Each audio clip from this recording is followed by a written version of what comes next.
Hello. Hello. Sorry to keep you guys waiting.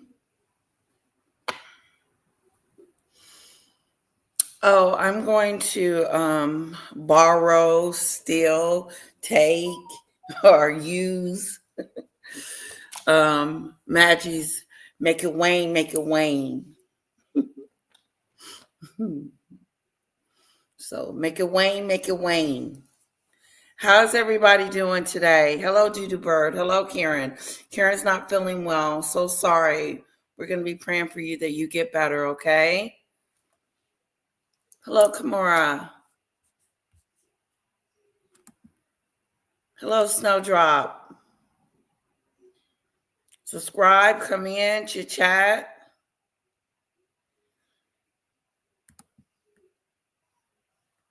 Hello, Joanne. Yeah, she's not feeling well. That's not good. Hello, Raina. Rainy. Thank you. I hope I say your name correctly. Beautiful.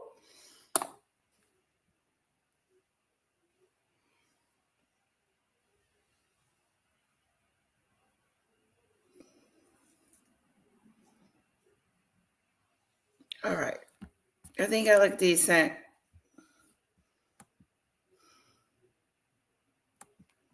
Hello, Maria.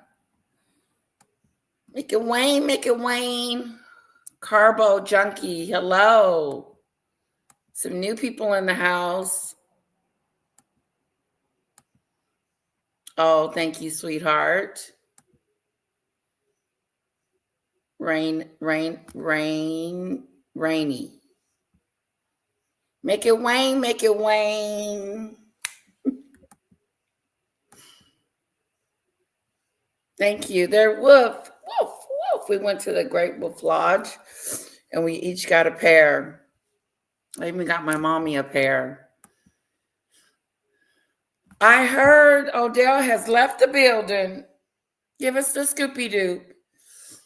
Did Odell leave the building? Did he leave? I've been hearing it through the grapevine. I guess who told me? My husband. He said, "Did you hear that AT2 said that Odell had left Jag?" I said, "What?" Not the lovers, not the in lovers. They were so in love. My God. They were like William and Catherine. A fairy tale.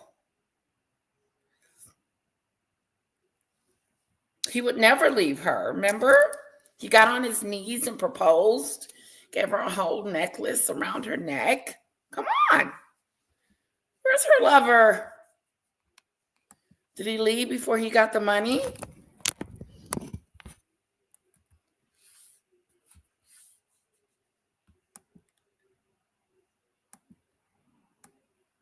You need bunny ears for Easter, Letitia. Will Lilibet be visiting by the Easter Bunny? Oh, yeah. The Easter Bunny is coming to town, Snowdrop. She's going to bring her this big basket that she gets every year for her. And then she's also going to put together a basket at my sister's house. I'm going to go take some candy. My mom already got the baskets. So I'm going to grab a whole bunch of candy to throw in our baskets. But yeah, the Easter Bunny is coming to town. She knows something is happening. I can feel her excitement. Oh, thank you, Carbo.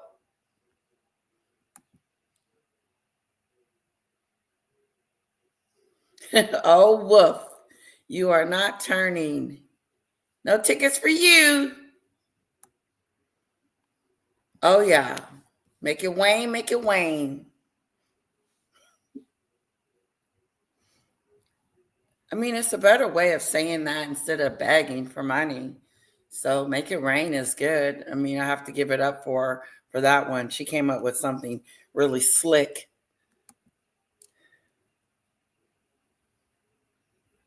They found him again. Oh, they're reunited, because it feels so good. Reunited. Ooh, he's a baby. Now, I was listening to Maggie just a moment ago, a little bit of what she was saying about Odell, and she is absolutely correct. He is a baby. She's talking about my hair. Donata's talking about my hair. Like, who does that?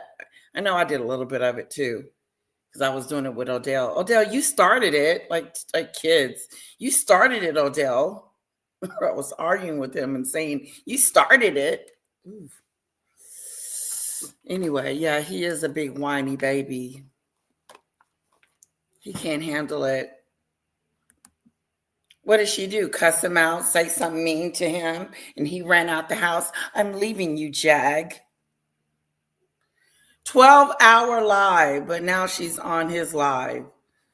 Yeah, she wants everybody to know that they're still together. We're still together. 12 hours. What the hell was she talking about for 12 hours? First of all, I can barely take it. I can barely take her voice, let alone listen for 12 hours. So that's a lot. What else is going on? I thought they were Bonnie and Clyde, okay? I thought they was the real king and queen over there of YouTube. Like her fiance and relationship was made in heaven. Oh my God. Not Odell and Jag getting into it. Uh-oh. That's a sign of things to come. I don't even, me and my husband, we were boyfriend and girlfriend. We didn't have arguments like that. We disagreed. We had disagreements, but we wasn't like yelling and fussing and cussing and it's over. I break up with you, you break up with me, and we're back together again. No, we didn't play that game. But eventually he's going to leave her. That's what is happening if he hasn't left yet. Apparently she did a 12-hour live. I caught it earlier, but head sore after about an hour. I was called a troll. She needs everyone. She needs support from everyone. She needs support from the trolls. She needs support from the non-trolls. So, babe, word on the street was that they broke up, but she back over there on this channel trying to pretend like they got a relationship. Oh, wow. Is that right? Yeah, word on the street. King World said that Jaguar is working day labor. Y'all, we're going to talk about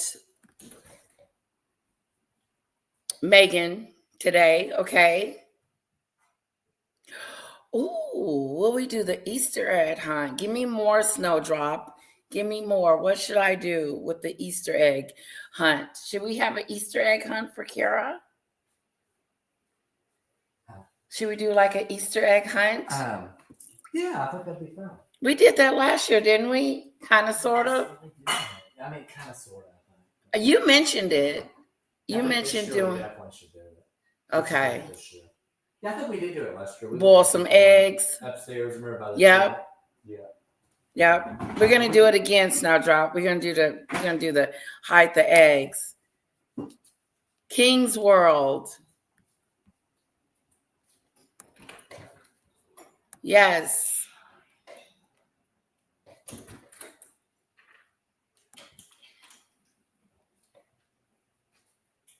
Oh, all the chocolate.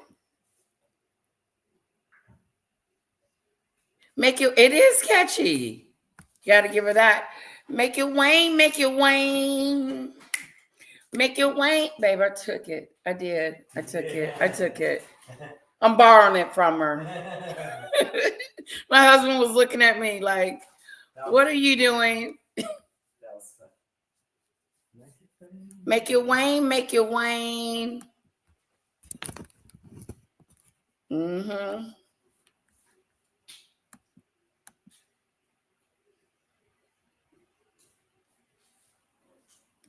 Someone in Al's chat said they do this a couple of times a week. Oh, argue?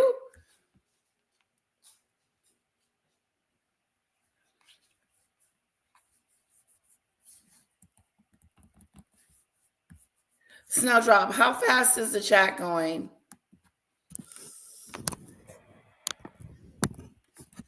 Make it Wayne, make it Wayne. She won't mind.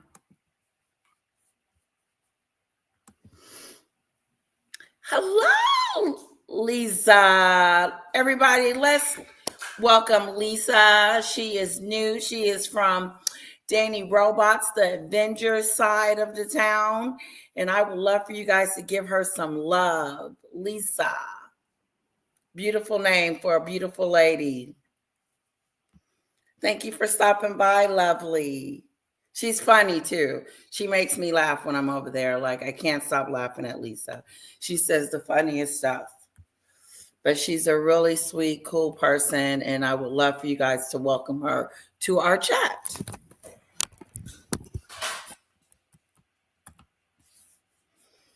And I probably bore her to death because we talk about Meghan over here. Yeah, that's what we're going to be talking about today. I'm going to do a deep dive on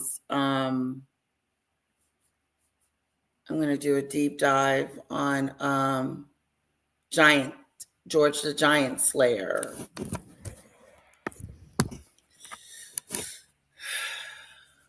Come on, computer, you got this. Happy Sunday to you as well.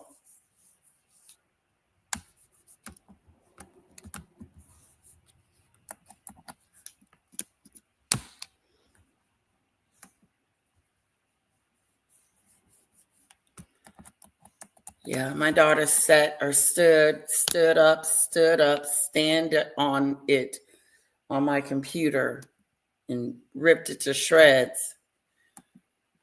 So the bunny visit and hide eggs in the house and garden, and she has to go find them. Maybe even have a little picture clues put on at the potty. Good idea. Good idea, Snowdrop. Thank you for that. Love, Maria. Don't believe the Odell crap. It could be a stunt. She's done it before. It's a rerun. Yeah. What she wants us to do, Lisa. Feel sorry for her because Odell is almost checking out.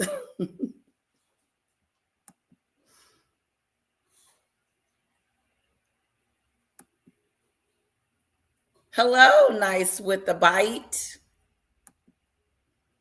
Smarty Pants. Hello. Jaguar had a 12-hour live talking about, I don't know what she was talking about, herself as she does. And word on the street is that Odell and her are broken up. They have canceled the wedding planner.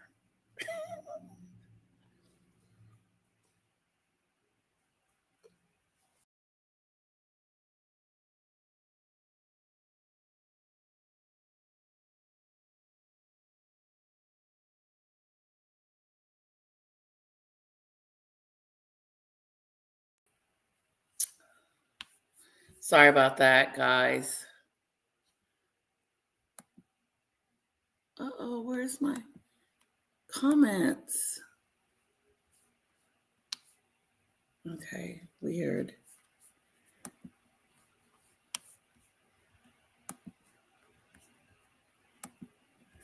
Okay, let me go out. Excuse me, leave studio.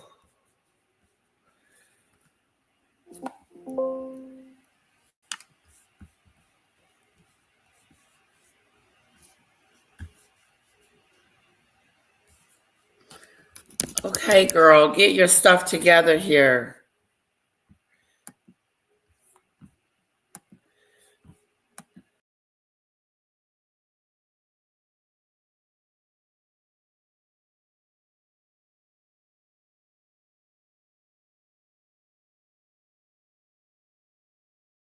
Okay, sorry about that. Glitch.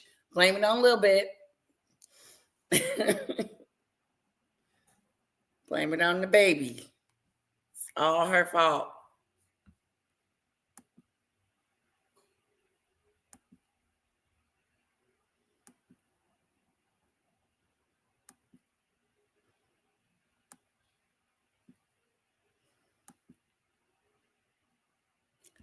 Did you guys give my girl Lisa some love? Snowdrop. Can you make sure that my chat is not on slow, please? And that it's on regular or fast. Okay, yeah, that's what I'm talking about. Welcoming Lisa. That's it. Give her a real welcome. Put some hearts in the chat. She's new to our group. She's come to visit. And I'm glad to see her. She's a sweetheart. And she comes from Danny Robinson's location. We love to put up Danny Robinson's link.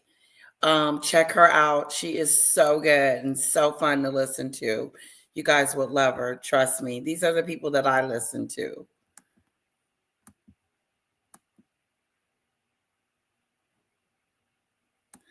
Yeah, I hope I don't bore you, Lisa.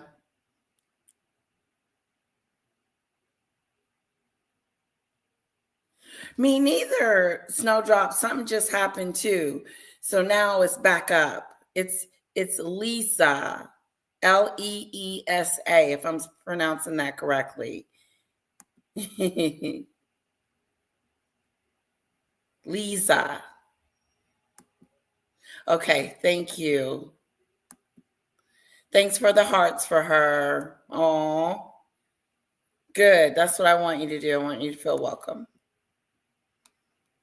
Okay, now I cannot pronounce your name. I'm not going to try to and mess it up. Woo. Hank, how about Hank?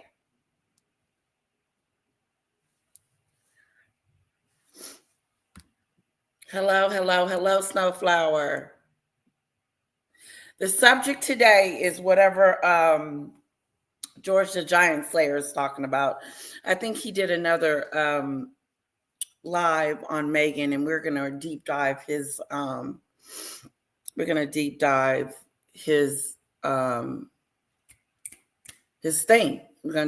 it. That's what we're going to be talking about today. Yes, she does. She makes me laugh too. Yes. There it is. There's her link, guys. Go check her out when you can. She's awesome. She's got it going on.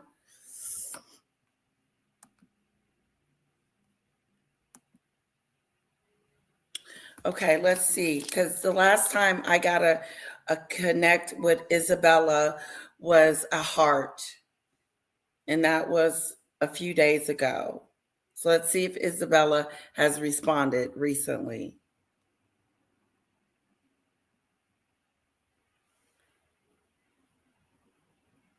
No. Let me send her a note and say, please give us an update.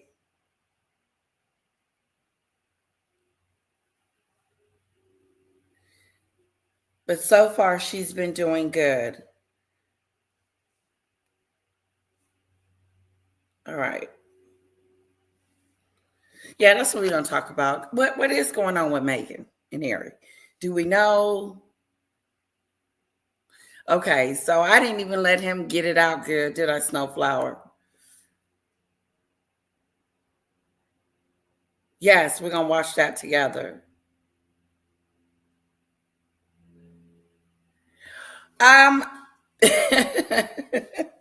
Good question, Lisa. We think that she's a fraud. Yeah, we think that she Meghan Markle went over there, stole Harry from the family, and isolated him from his family, and did a whole bunch of things. So we're not fans of her over here too much. But the good news is that when newcomers come, they can make their own decisions if they want to like her or not, depending on what we talk about. But she's a narcissistic person and very nasty. She's a very nasty person. She split up her family. She doesn't talk to her family on her mom's side or her dad's side, and she doesn't talk to the royals anymore. So she's isolated Harry from his family as well, I believe. And she's done some bullying. She's a bully. Her staff is scared of her. She reminds me, she's got a little bit of Jag in her, a lot. And so that's what we're going to be talking about today. We're going to be talking about what's going on with her Netflix channel. She's got this new show out that hasn't been doing very well. She's trying to make it as an A-lister since she never wanted to be a royal. She just wanted the title. And now she uses it. Did you see that letter, guys, that she wrote to that comedian? And the comedian was all giddy and talking about, oh, I'm going to frame this and all that. Let's do the Mimi song. Should we do the Mimi song? And which one should we do? The old one or the new one? We got a corny Mimi song for her, Lisa. It's very corny. It's all about her. Everything is always about her. So that's what we're going to do the rhythm and blues one.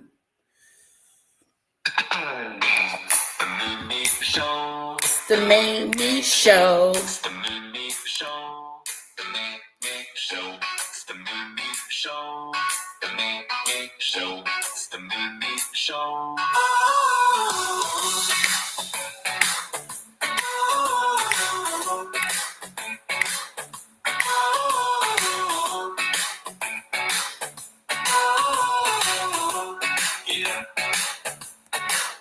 Yes, exactly.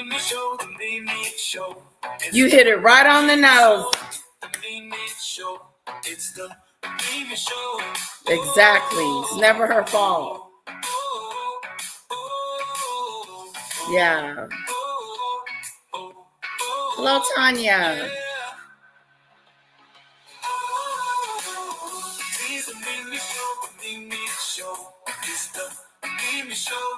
I know, it's been a minute. We've been talking about other people. We're done. Make it wane, make it wane.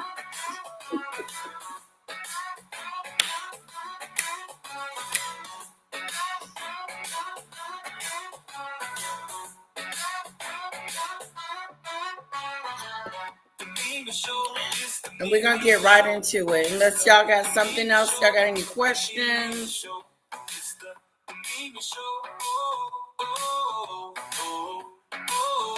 Uh-oh. Snowdrop. And the CEO of WE has quit. He will just be on the board. Oh. Uh-oh.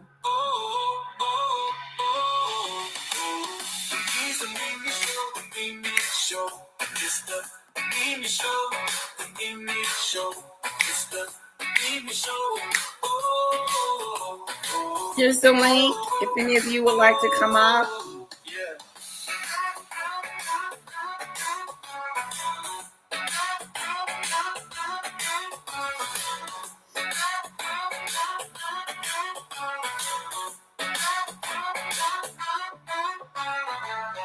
Hello, everyone in the car. Hello, SCJ. It's good to see you. All right, so a little bit of gossip. We found out that Jag and Odell are having marital issues. They need a counselor.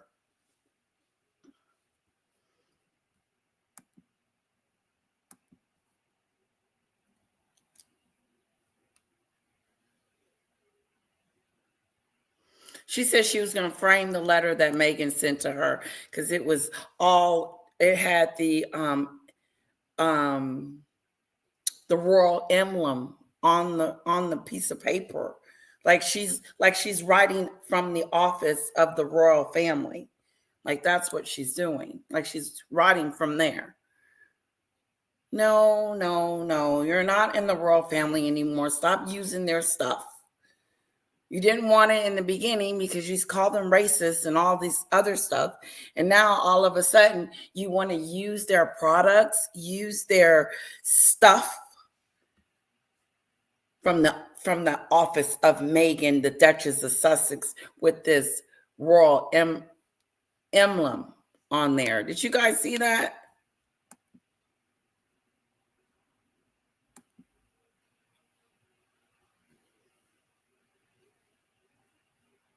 Oh, no ticket for you. Snowdrop. I love it. I'm going to start using that. No ticket for you. So the joke with the ticket is that my daughter says it all the time because I guess she gets tickets at school, and she came home one day and she says, Mom, no ticket for you, Mommy. No ticket for you, Daddy. All right, let's see what's going on with our guy. It's the Mimi show. It's the Mimi show. Okay, this must have been back in the day.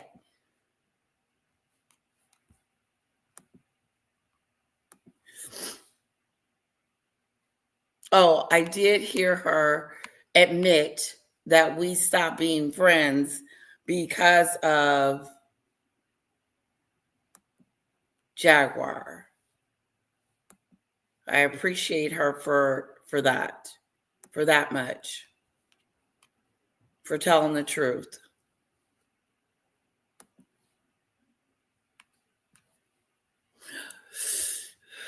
Okay. Woo, woody, woo. Okay, here we go.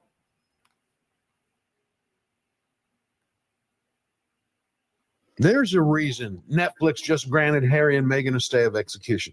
And it has nothing with the studio being. A stay of execution. So what? They get another season? Is that what you're saying? That's the stay of execution? In kind.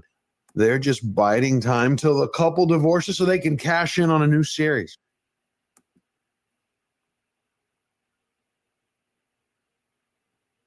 Harry and Meghan's Netflix divorce deal. Bosses want to keep ties with Sussex for a ratings winner in case they split up, but won't be renewing their $100 million contract, TV experts claims.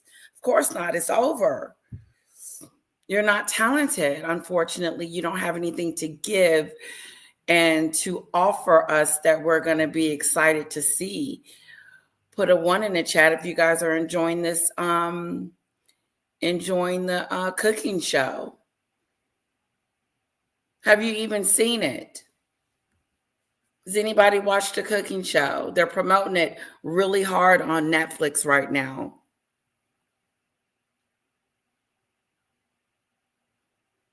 Right. She should not be using the royal, your highness, your royal highness in any of them emblems that come from the royal family. She sent her a royal note like it was coming from the kingdom.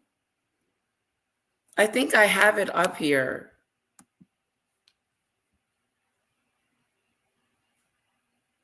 Here it is. You guys, I just got a letter. Any guesses? Meghan Markle claps back in writing after a podcaster said she was scared for her.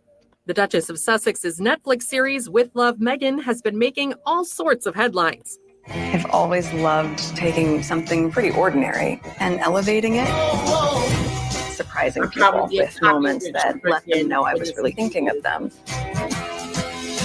What? This is probably one of the most glamorous moments of my life. And one online influencer recently voiced concerns over the lifestyle show's reception before it was released. Amanda Hirsch, who hosts the Not Skinny But Not Fat podcast, recently left a comment under the show's trailer on Instagram, writing, "You guys, I'm scared for Meghan." Well, word of her 2 cents seems to have gotten back to Prince Harry's wife, because according to Amanda, Meghan sent her a handwritten response. Guys, I just got a letter. And I was like, what is this? What is this? Look what at is the this? royalness. Started thinking what it could be. Any guesses? She reveals the message in a March 19th post on the platform, captioned, Hello, "Oh my Paula. Duchess." In the note, Meghan says, "Dear Amanda, I heard you were feeling scared. Don't be. This is the fun part. Let's enjoy it." She signs at the bottom, as ever, Meghan. The gesture leaves Amanda reeling, and she later says on her Instagram story, like, obviously framing this, beyond shook, beyond spiraling. Did I smell the paper? Yes. Do I want my own monogram? Yes. Am I absolutely flabbergasted and obsessed? Ticket for you, Snowdrop. Yes. Meghan, you have a fan for life. Now she a fan. First she told her she was scared for. What you scared for? What were you scared for? Podcaster? But now she's all excited. She's got a letter from the princess. You're not a princess, Meghan. You're not a Duchess of Sussex. You're Meghan Markle. That's it. Unfortunately, you have not been able to hold that name up, the Duchess of Sussex. You can't have that name. Unfortunately, the Queen let you borrow it for a few days, and now you done took it. I say, take the titles.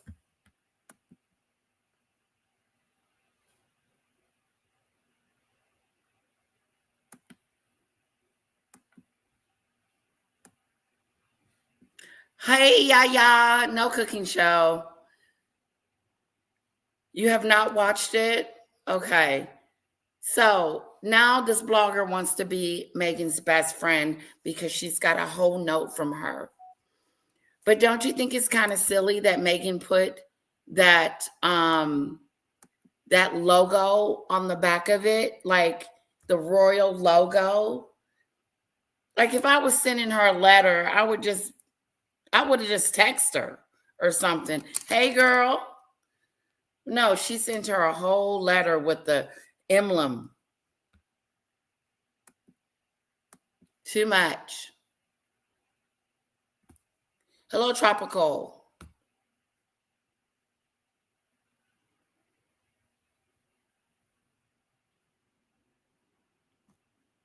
Yeah, that's why I was thinking about using some plastic eggs for the hunt.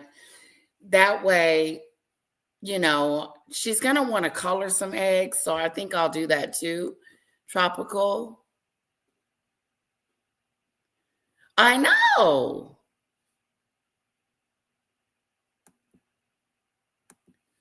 Snowdrop, YouTube gets no tickets then. They need several citation tickets from the FCC though. Okay, so let's get back to George the Giant Slayer.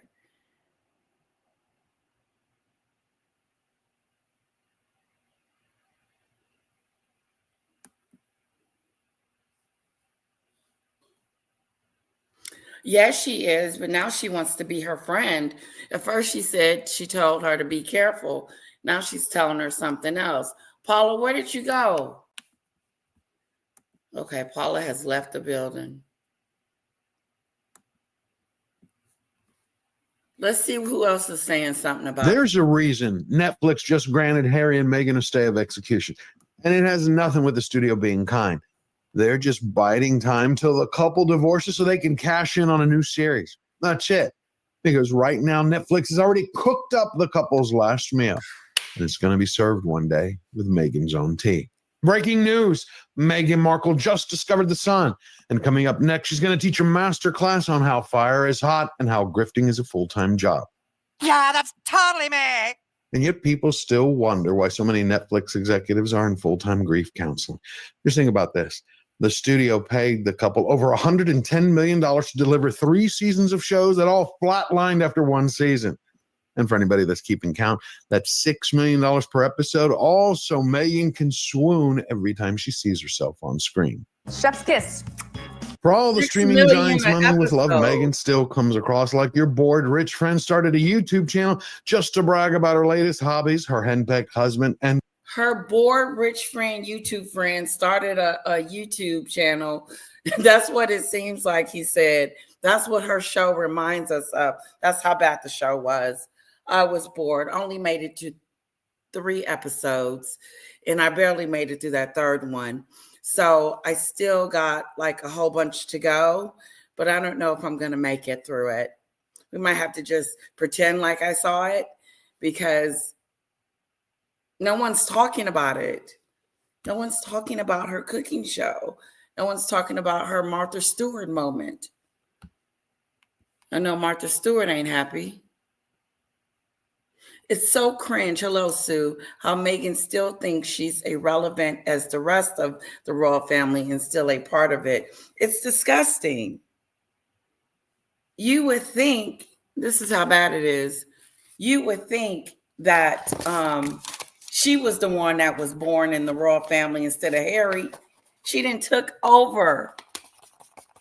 I have to turn off that fire back there.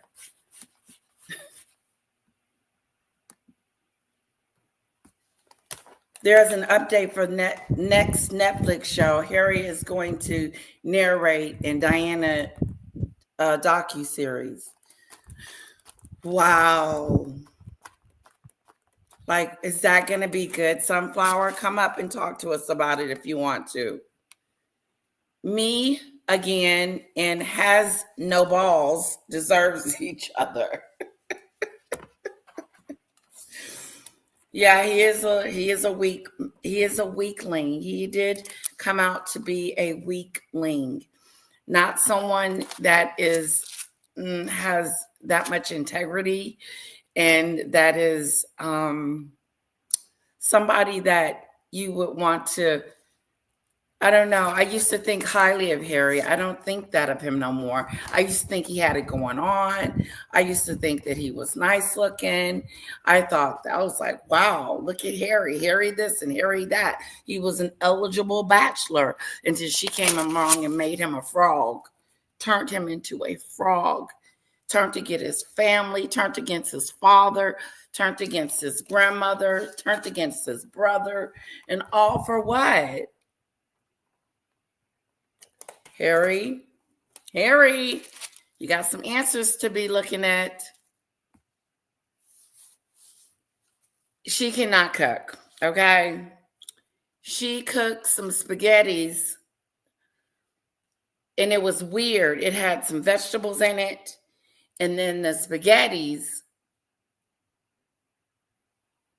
were in the pot. Everything was in the pot. And then she poured some hot water on it, and then it all boiled together. It didn't look good. It looked like the noodles wasn't done. Then she puts flowers on everything, everything like an edible flower. Hey, why don't we watch should we watch her? Meghan, let's go. Should we watch her Instagram?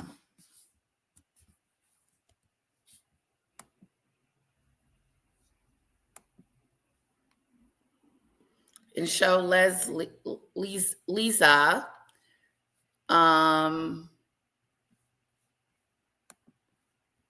Meghan's cooking show, just the actual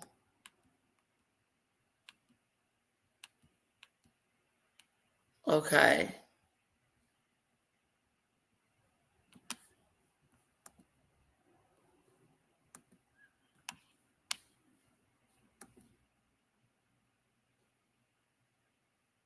Okay, here it is.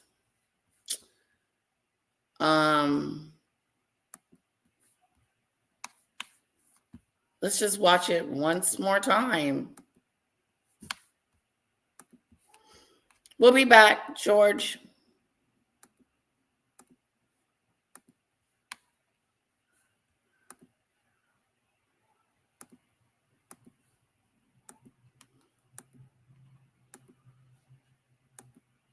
the show.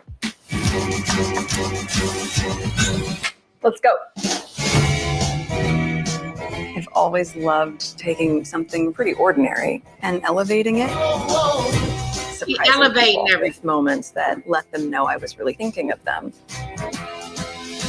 What? This is probably one of the most glamorous moments of my life. It's magic. I'm going to share some little tips and tricks. I see what color I gravitate to, and everything goes from there. And how you can incorporate these practices every day. Everything got flower. That's what you want. You want that shape and texture. Come on. This is about connecting with friends. I love that we're doing this together for the first time. Making new friends. That is so good. We family now. I'm just learning. Look at how much honey we have. Now she a beekeeper. We're not in the pursuit of perfection. Woke us all up. We're in the pursuit of joy. Love is in the details. Flowers I have to do it totally wrong to get it totally right.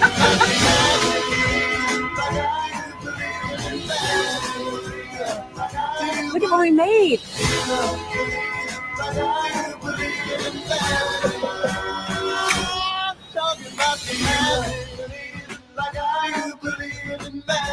By snoring. Put her hair in the food. Peaceful day.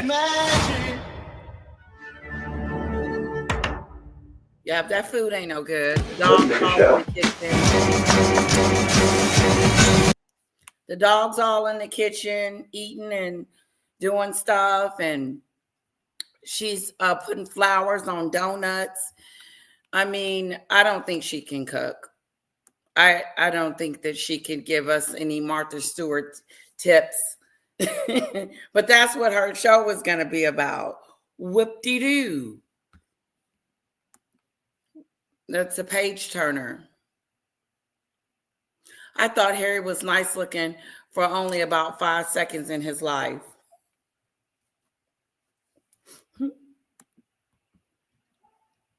Watch Vanessa. Oh, yes.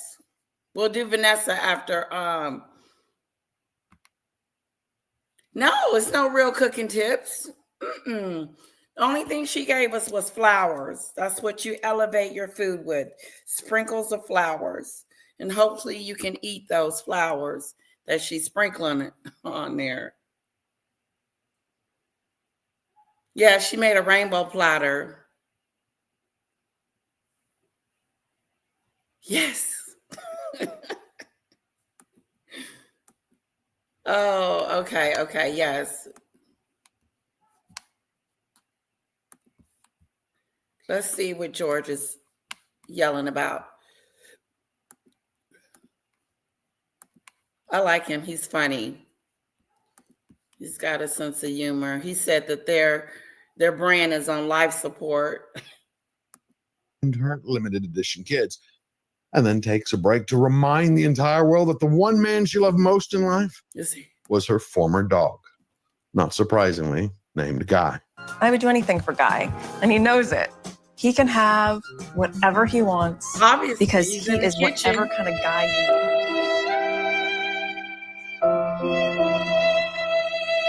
If the first 3 episodes were televised personality disorder, then buckle up because Gold Diggers R Us Productions turns episodes 4, 5, and 6 into a self-help guide seminar for the terminally self-obsessed that does double duty as a public service announcement on stranger danger. This is Georgia Giant Slayer. He's great. He's got some great content. You guys should check him out as well. Moving on. No, I have seen a lot of photos of H&M Mansion. This is what I wanted to say. Lisa, she didn't even film her cooking show in her house. She did like a what do you call that? Airbnb. Megan got an Airbnb and rented someone's house down the street in their garden and all their stuff. So she's not even at home cooking. She's cooking in someone else's house. She's not authentic. She's not real. She doesn't She's fake. She doesn't relate to her audience, and her audience is, I can never relate to her, what she's saying and what she's doing and all that. She did give one good tip though, Lisa. It was putting balloons together as an arch for the kid's birthday. I took that into consideration instead of paying someone. Yep, she used some dried flowers to stick to your teeth. Ooh. This show looks so cringe. It does. I was only able to get through 3 episodes. Harry has not been good looking in many years. He just needs to cut his hair. He doesn't look good to me anymore since what he's done. That's for sure. He's just a weak person, and weak man is just unattractive. And he's very unattractive. He doesn't wear the pants in his family. She wears the pants. And yeah, poor Harry. Sometimes I feel sorry for him.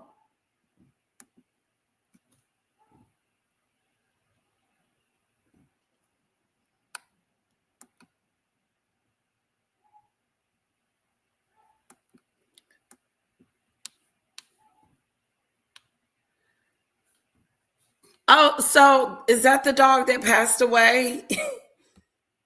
Because he did pass away. Yep, she making biscuits. Listen, she's supposed to be a princess. She's over here making biscuits and jam, and she's going to have it in stores coming soon. And it's just so gimmicky. It just feels desperate to me.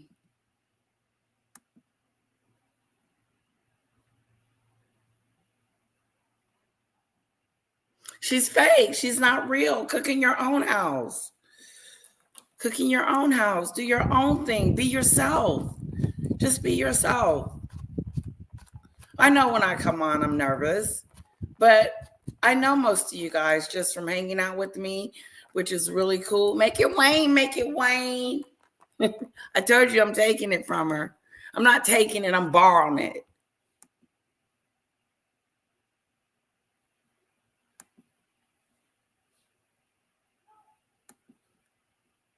Alicia, you may have also missed this. It confirmed that Cassandra, Harry's old girlfriend, has a podcast coming out in March 30 with Eugene as a guest. Lessons from My Mother, week before Meghan's. Oh, ha. I know she's pissed off because someone got something coming out at the same time as hers. She doesn't like doing it. I mean, she does it to other people, but I wonder how she feels about someone doing it to her. You know what I mean?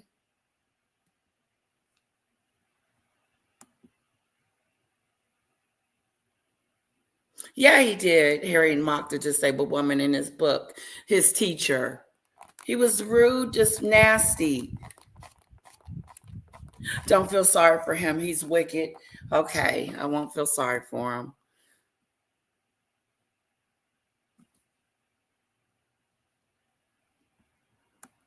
Could have been those biscuits.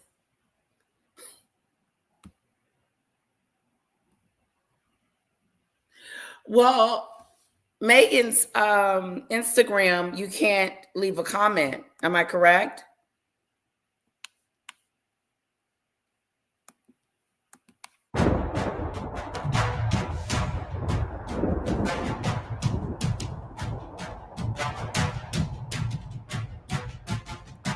As for With Love, Meghan, it turns out to be one of the worst decisions that Harry and Meghan ever made.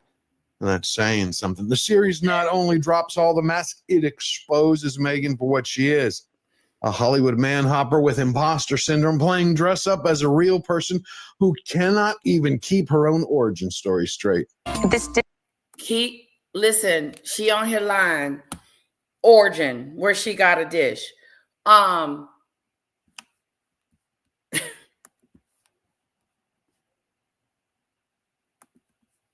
series not only drops all the masks, it exposes Meghan for what she is. A Hollywood man-hopper with imposter syndrome playing dress. A Hollywood man-hopper, he said. Playing dress up. Why did he call her a man-hopper? I wonder. Hey, Letitia, I attempt to send you an email of something for you to look at, but I have to double check if it's sent. More two-faced people to watch out for. Okay. Up as a real person who cannot even keep her own origin story straight. This dish reminded me of the kind of food that I grew up eating in California, like that real sort of farm to table, fresh, really simple ingredients. Actually, that's a lie. Even the show's premise, the joy of hosting, completely collapses in episode 4 when the main theme is supposed to be about loyalty and friendship. See the problem here? Meghan talking about loyalty is like O.J. Simpson coaching a marriage retreat. We're talking about someone who ditched her ex-husband when he was no longer useful, betrayed. Ditched her ex-husband when he was no longer used to her. Sent the rings in the mail. It's over. He was no longer of use to her. Wasn't he a producer or a film director or something like that? Wasn't he in the business? And then she married, then she was hanging out with a chef, a renowned chef, Corey. But he's telling us about her. He's telling us about her character. Her family because they knew all her secrets, used up friends like disposable napkins, bullied staff until they quit. Used up her friends like usable napkins. What's her name has been kicked to the curb. Jessica Maloney, the lady that she met when she got to UK and she was helping her out. And then when she met Harry, she cut her loose. There's story after story after story about how Meghan cuts loose her friends after she met Harry. And then she wanted to meet all the new celebrity people that was going to bring her fame and fortune, like Oprah and Tyler Perry and the rest of them.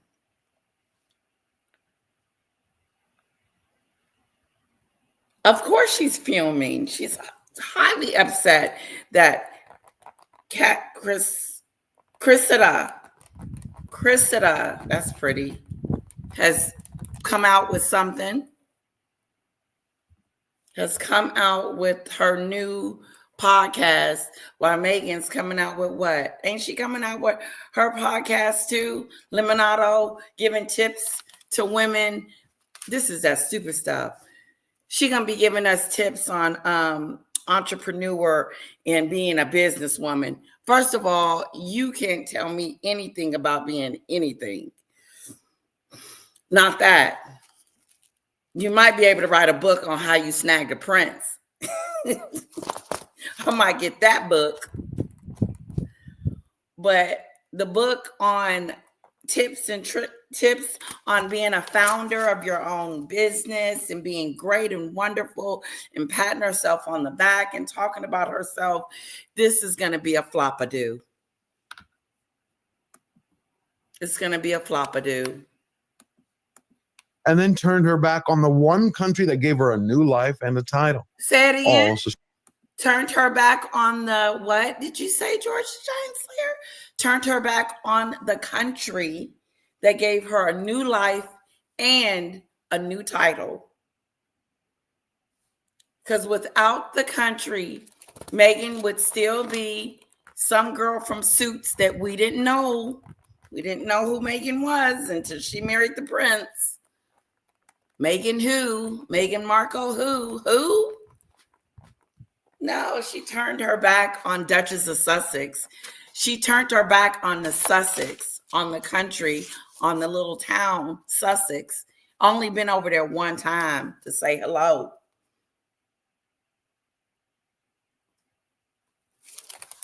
Stole the Duchess of Sussex, ran to the United States to do a cooking show. Love with Meghan, as ever. Yes, I will be over there in my kingdom, in my castle, over there hanging out with Lilibet and the kids and making sure that they know where they came from. No, they're in California. They think they come from California. They think they come from Tyler Perry and them. That's their cousins and uncles and aunties and stuff. Them people. Because they don't know their cousins and stuff. They don't know their side of the family because Meghan is making sure that they don't have access to them. Her own family. But it's good to go back home to your roots and where you're from. Which roots? Your daddy? No, the 43% Nigeria. Oh, that moment. That's what you're talking about, Meghan. Not the family. Your kids have never even met your side of the family. No one. They don't even know that they exist. You know, my name isn't Markle anymore. It's Sussex. In other words, don't call me Markle. That name is dead to me, along with the rest of that stuff. You don't hear me going around. You don't see me using Markle.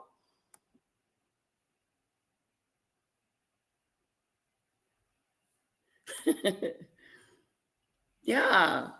Who would be one of us, all of us, would rather be in California trying to be an A-lister or stay with the family and worked everything out to become whatever she was going to become? She could have changed a lot of things. She could have changed the world being over there. Like Ice Cube said, you can't change the world being out of the house. Let me go turn off this fireplace before I cook. I'm cooking. Hollywood man hopper is as good as that stupid stuff. That's that stupid stuff. Hollywood hopper. Man hopper. When she had left and went to Europe, she was looking for a man then. Talking about she was on vacation with her girlfriends hanging out. No, don't lie. You were looking for a man, girl, because your career was over. And now you needed somebody rich to take care of you. And ain't nobody mad at her for that. No. Did y'all see that new song, the fan song? It's a fan, and it's flip the fan, and you're doing like a two-step dance or whatever. Anyway, it's an American thing.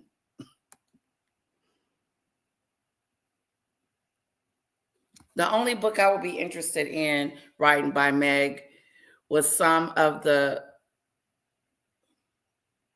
clientele on the yacht.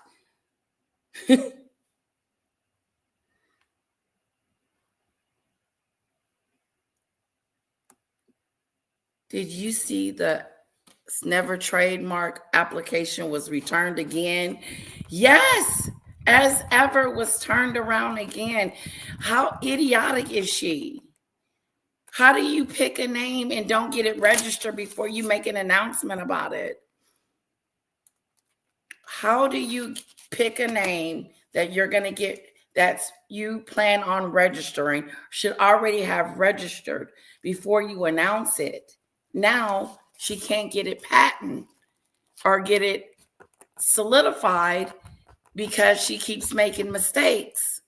She didn't sign it. How do you not sign it? That's just like not signing your taxes, not signing them and having them send them back to you. You got to sign it.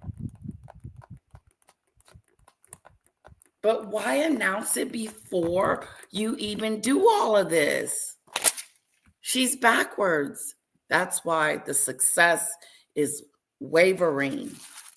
She's not listening to the staff. She's not listening to her team. She's not listening to anybody. Everybody's yes people to her. They're yes, Meghan, yes, Meghan, whatever you say, Meghan. Yes, Meghan, yes. She has a short window to drop comments. Oh, that's interesting. Oh, thank you. I'm a whip today. Yeah, she turned her back on the United States. She can preach to people about love, joy, and kindness. Just to be clear, the series makes it painfully obvious that Meghan only invited over people she barely knew, those she could barely afford, and the last few desperate souls that hadn't blocked. That she barely knew. She barely knew these people. That chef that came over, she didn't even know him at all. But she's supposed to be cooking with love and friends. But you didn't know him. She did not know him. She was like, oh, I hope we become really good friends. Why not invite people that you know? That's what you said you were going to do. Isn't that weird? She's in somebody else's house pretending that she can cook and give us tips. Then she's also pretending that she's got some friends and inviting her hairdresser and these other people that we don't know. Oh, the only person we know was Mindy and some other people that she had at her house that's supposed to be her friends. Meghan doesn't have any friends.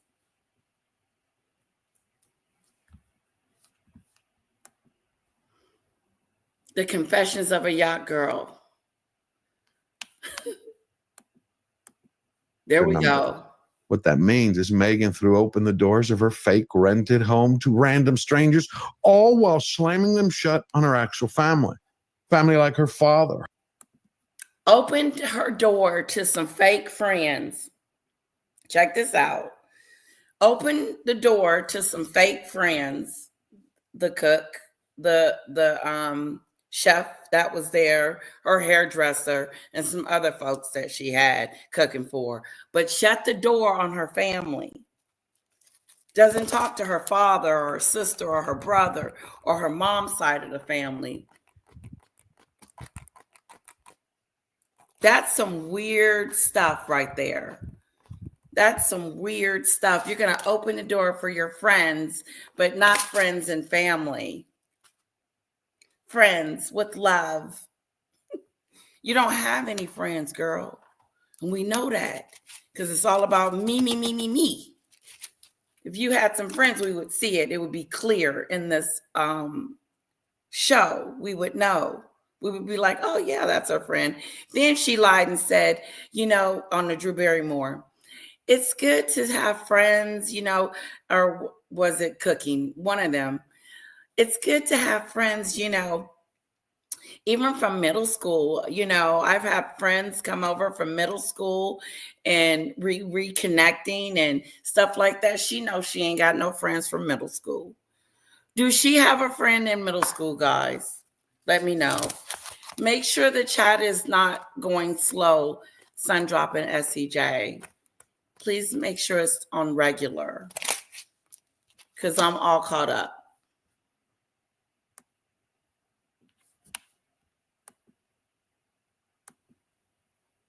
Okay, Snowdrop, correction.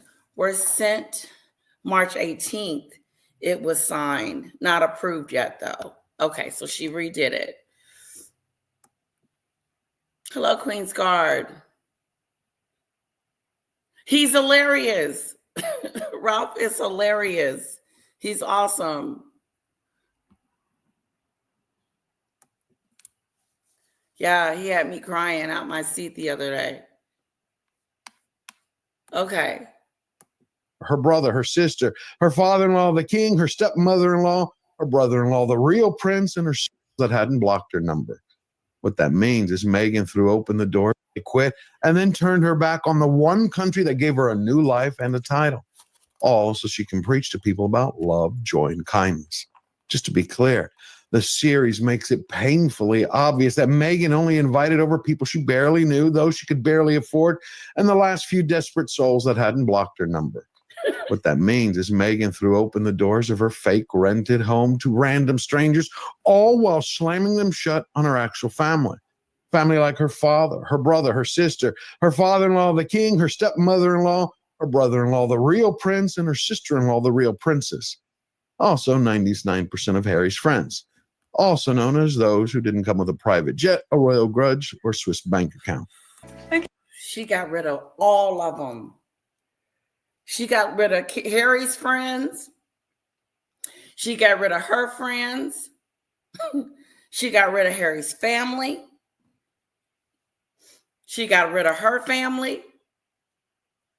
She created a new fake family with the new celebrity friends that she so-called have right now that's in this trailer. Serena should have been on here. Oprah should have been on here. She should have had a whole get together with them there.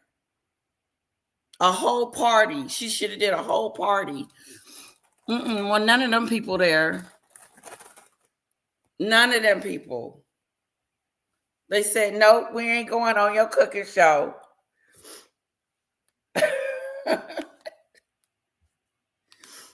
She cut everyone loose.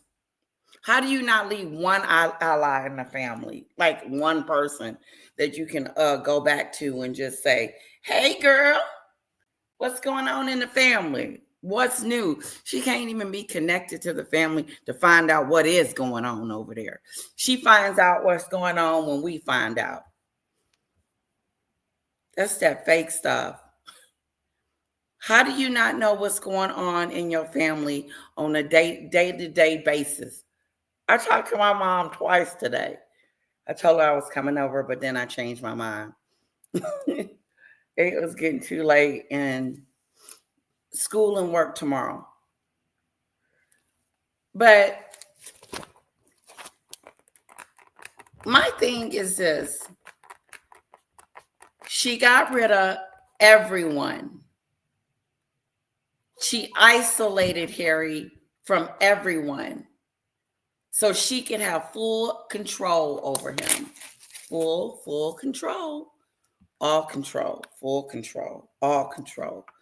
Then when she accomplished that and they left the UK, it was on ever since. Meghan, Netflix, Spotify, Lemonado, Jam a Scam, Biscuits, you name it, she's been doing it. Oh, and remember they were going to do their professional separation? They were going to professionally separate. This is that stupid stuff.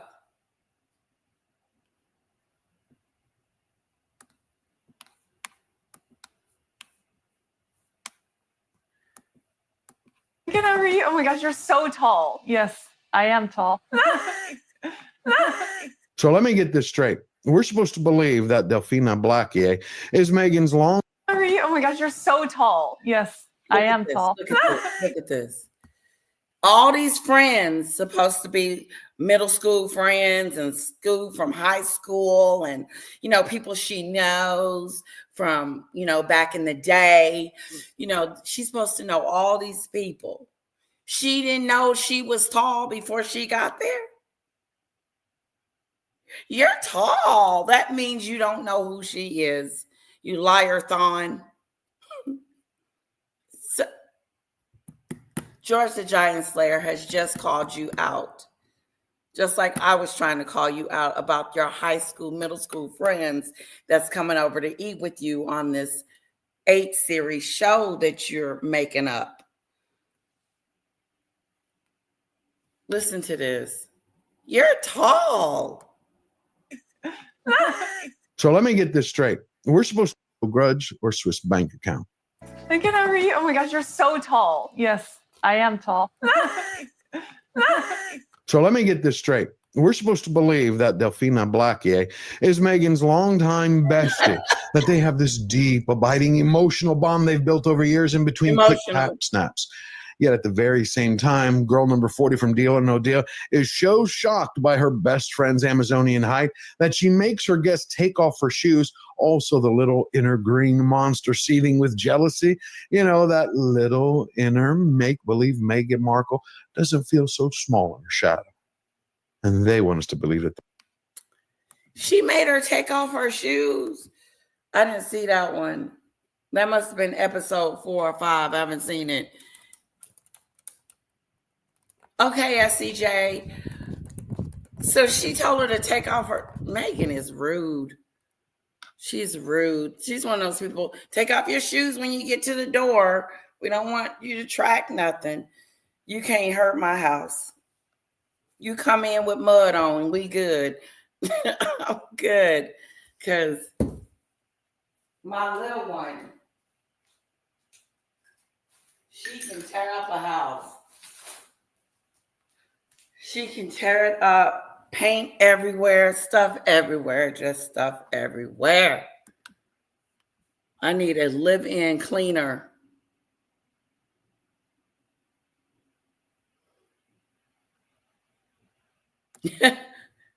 We are SCJ on a don't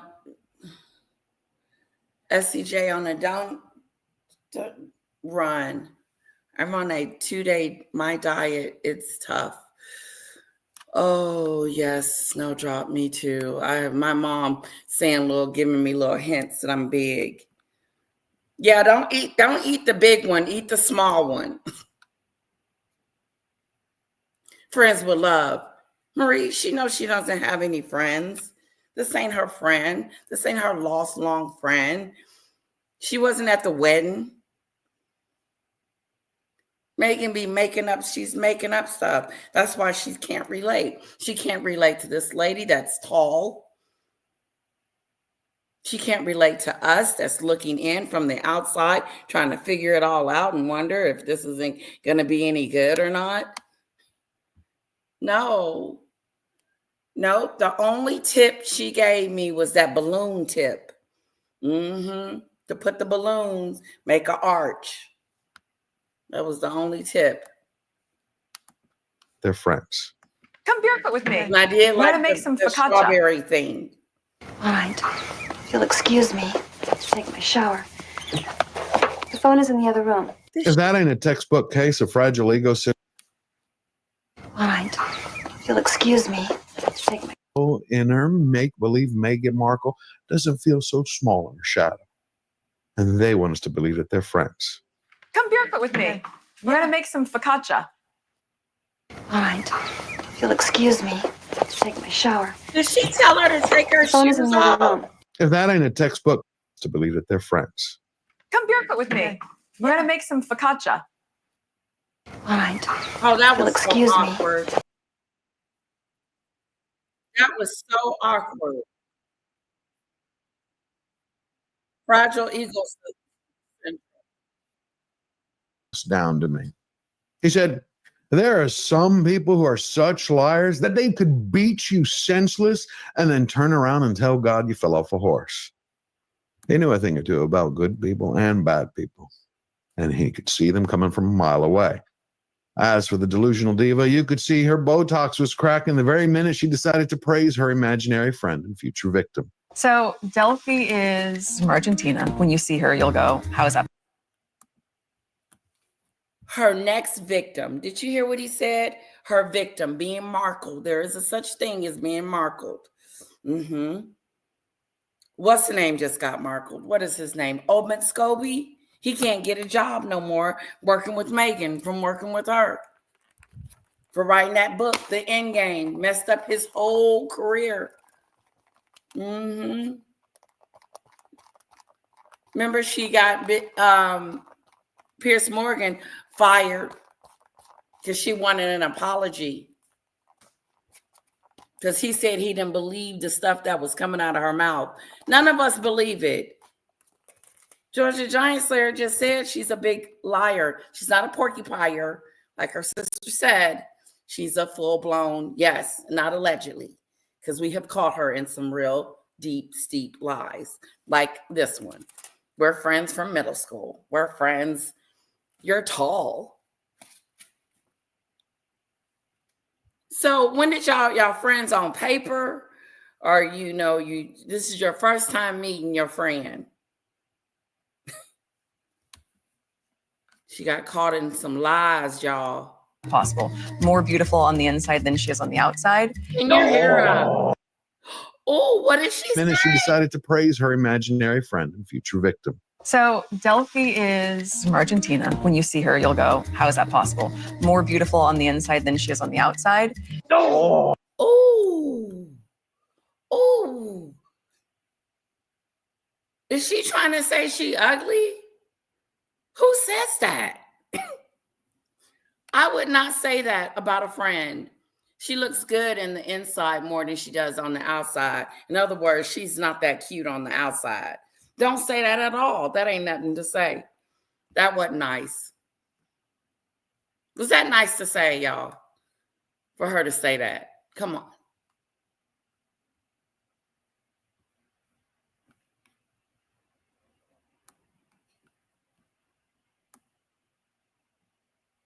That was really rough. I'm catching up.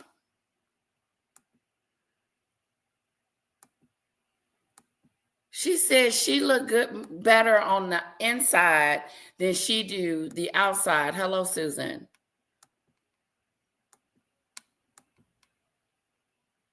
Hello, Doodoo Bird. Welcome.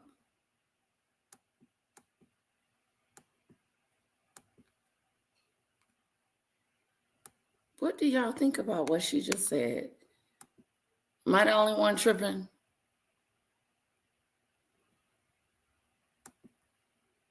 Hello, Goldie. Golden Queen. I like your new picture. Appreciate the love. Hit that like button, girl.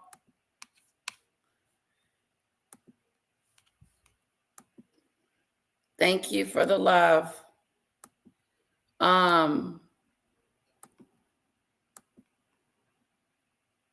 Was that not nice to say?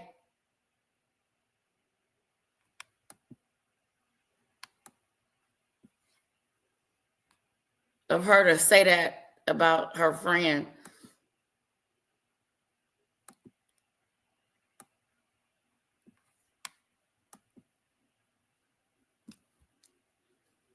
Yeah, everybody else must have been, no, they were too busy, bored, catching it. Snowdrop. I told you I didn't even get to that episode. Yes, I know you are, honey.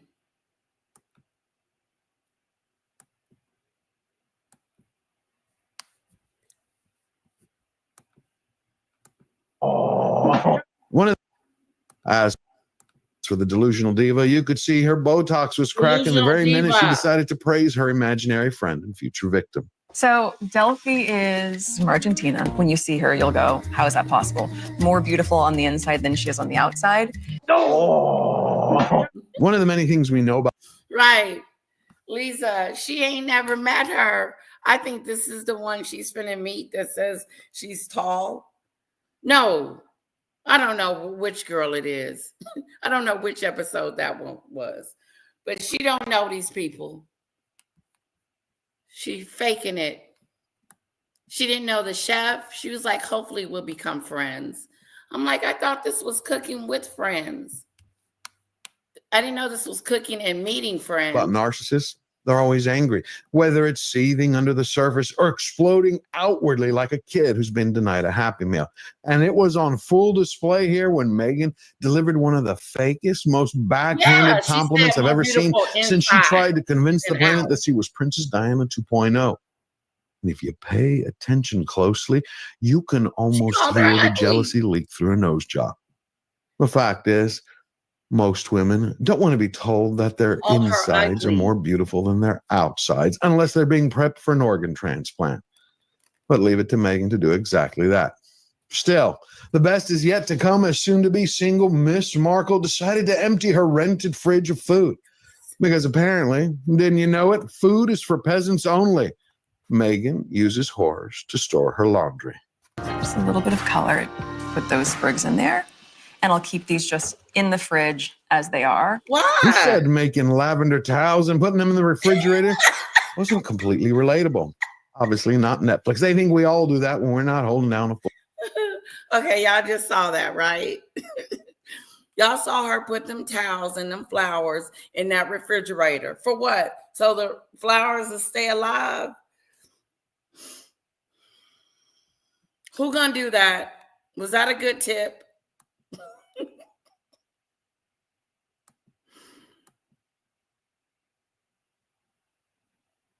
Was that a good tip or what? The towels in the refrigerator. That's that stupid stuff. It was very nasty what she said, Susan. Sue, she should have at least said she even more beautiful on the inside than, yes, she's even more beautiful. There you go. Because she don't know what she doing.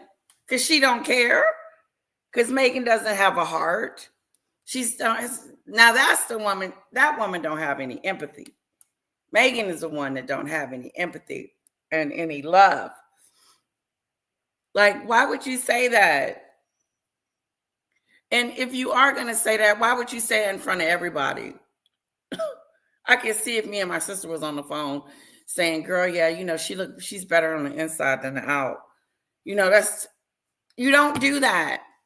That was nasty what she did. They didn't catch it. The crew didn't catch that.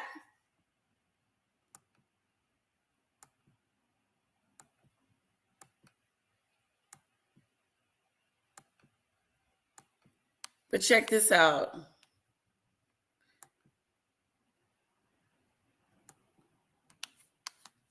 Check this out. What did he say? The towels. What's going on with the towels? And is people do that? It does? Lisa. Lavender towels go in the refrigerator. Noted. That was a tip. That was one of those tips. She's off her rocker. Why would you want cold towels when you want a warm one? I would think that. I know they have, like, when I go get my toes and stuff done, they have like this little oven thing that they put towels in. And then when they get ready to do whatever they doing to your feet, they put the warm towel on there. Now I can see her putting it in there. But she put it in a refrigerator.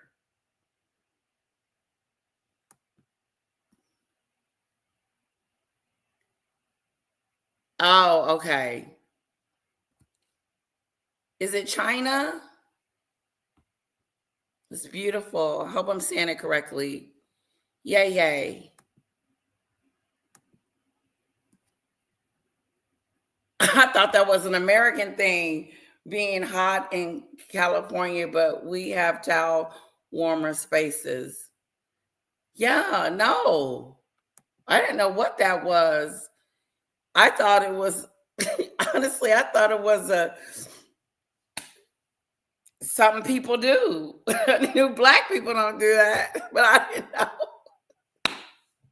I was like, okay, this is a new trick. Towels in the refrigerator. That was some dumb stuff. That was out there. She's the sole executive producer. The buck stops with her. She is. She won't let anyone tell her what to do. She's a bully. Her staff said she's a bully. And the New York, Hollywood Reporter said she was a bully and making grown men cry, and they have to go to counseling after they've been hanging out with her. God, she is scary. Dictator in heels, that's what they called her. Remember the toxic bath salt? No, I didn't remember that. See, I might need to watch some episodes. She's criminally insane, according to Tom Dillon. Did he do another one? Susan, let me know if he's done another one of her so I can play it. Is the lavender towel a recipe? I've never tried putting a flavor in the towel and cooling it off. A flower. Yes. That's some weirdo stuff. Throw it in the bag. Were the flowers on it to keep the flowers fresh? I didn't quite catch what she put in there besides white flowers. Okay, let's go back.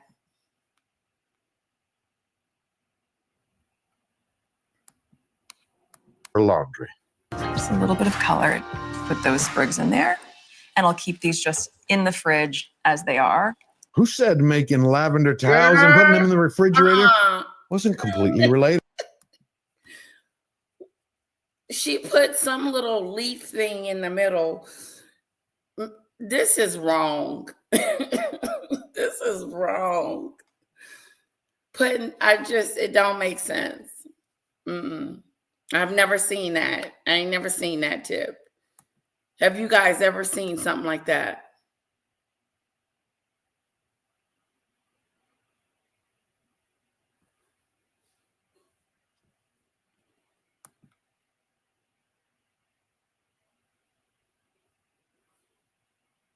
Okay, so he doesn't have one out there yet. Okay. And link Lauren. Okay. We'll do. Remind me, Susan, when we finish here, I'll put a star by it. Yeah, it's just weird. Obviously not Netflix. They think we all do that when we're not holding down a full-time job. That's not completely out of touch. Also, probably the reason that Netflix ended up pioneering a new frontier in groundbreaking bad background television, releasing a television show that's a how-to cooking series where they take their star and frame him as a wonderkin of window licking, someone who is probably so clueless that she actually genuinely didn't know that roasting garlic was a thing. What is the number one question that mystifies scientists? Number one question. Is there life on another planet? Oh, no. Why does Meghan Markle make her own pretzel bags? They don't know why. That's interesting. She takes it from one bag and puts it in another bag. Another bag. That confuses people. And Jesse, when you think it couldn't end, while Wallace wraps up the episode with hiking, heaps of more lemon zest, humble bragging, and saying "my husband" every few minutes. She did that just in case the audience forgot that she married her PR hostage, Harry, the Prince of the Realm, and her entire brand. Harry. Look at that. Look at that face. PR hostage. That's what he's good for. Her PR. Hostage Harry. Without you, Harry, she couldn't cook or do her cooking show. Without you, Harry, she couldn't do half the stuff. Not even half. A quarter. It's your fault. Isn't it his fault that we got to watch the show as ever? I need tips to save my food's lifetime. KUS food expensive. Meghan is not relatable at all, Marie. I can't relate to her at all. Like, she's not relatable. She only relatable to herself. Who is she talking to? Who is her audience?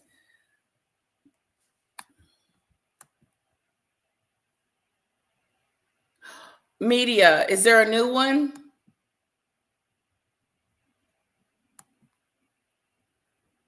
Is there a new Tim Dillon show? Probably lavender in the middle, but the flowers look like something. No reason for the extra flowers. It just looks like it's just, why did she put them in the refrigerator? Is that what we do? You put towels in the refrigerator? I've never done that.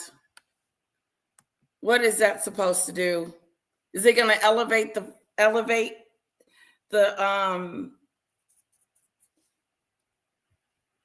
flowers or elevate the towels? Which one are we elevating here?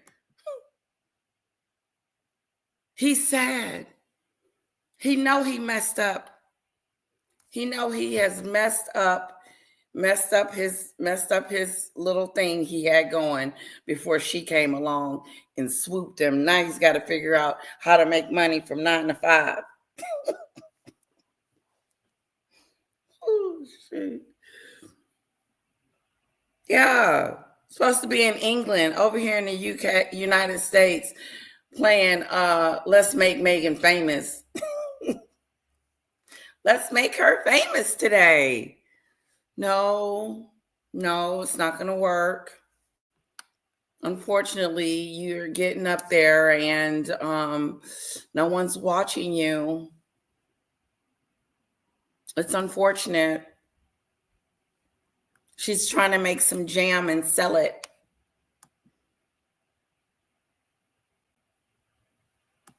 Yeah, he looks worse on there, though. He looked like he's going through hell.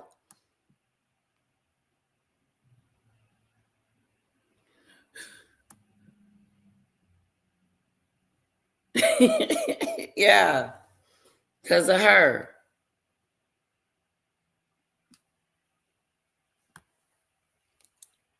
Yeah, okay. I can see that. Cooling off, putting a towel in the refrigerator, and that makes sense. I guess I would have to watch the episode to figure out why she decided to put those towels in the refrigerator with those flowers. I guess so the flowers could stay fresh.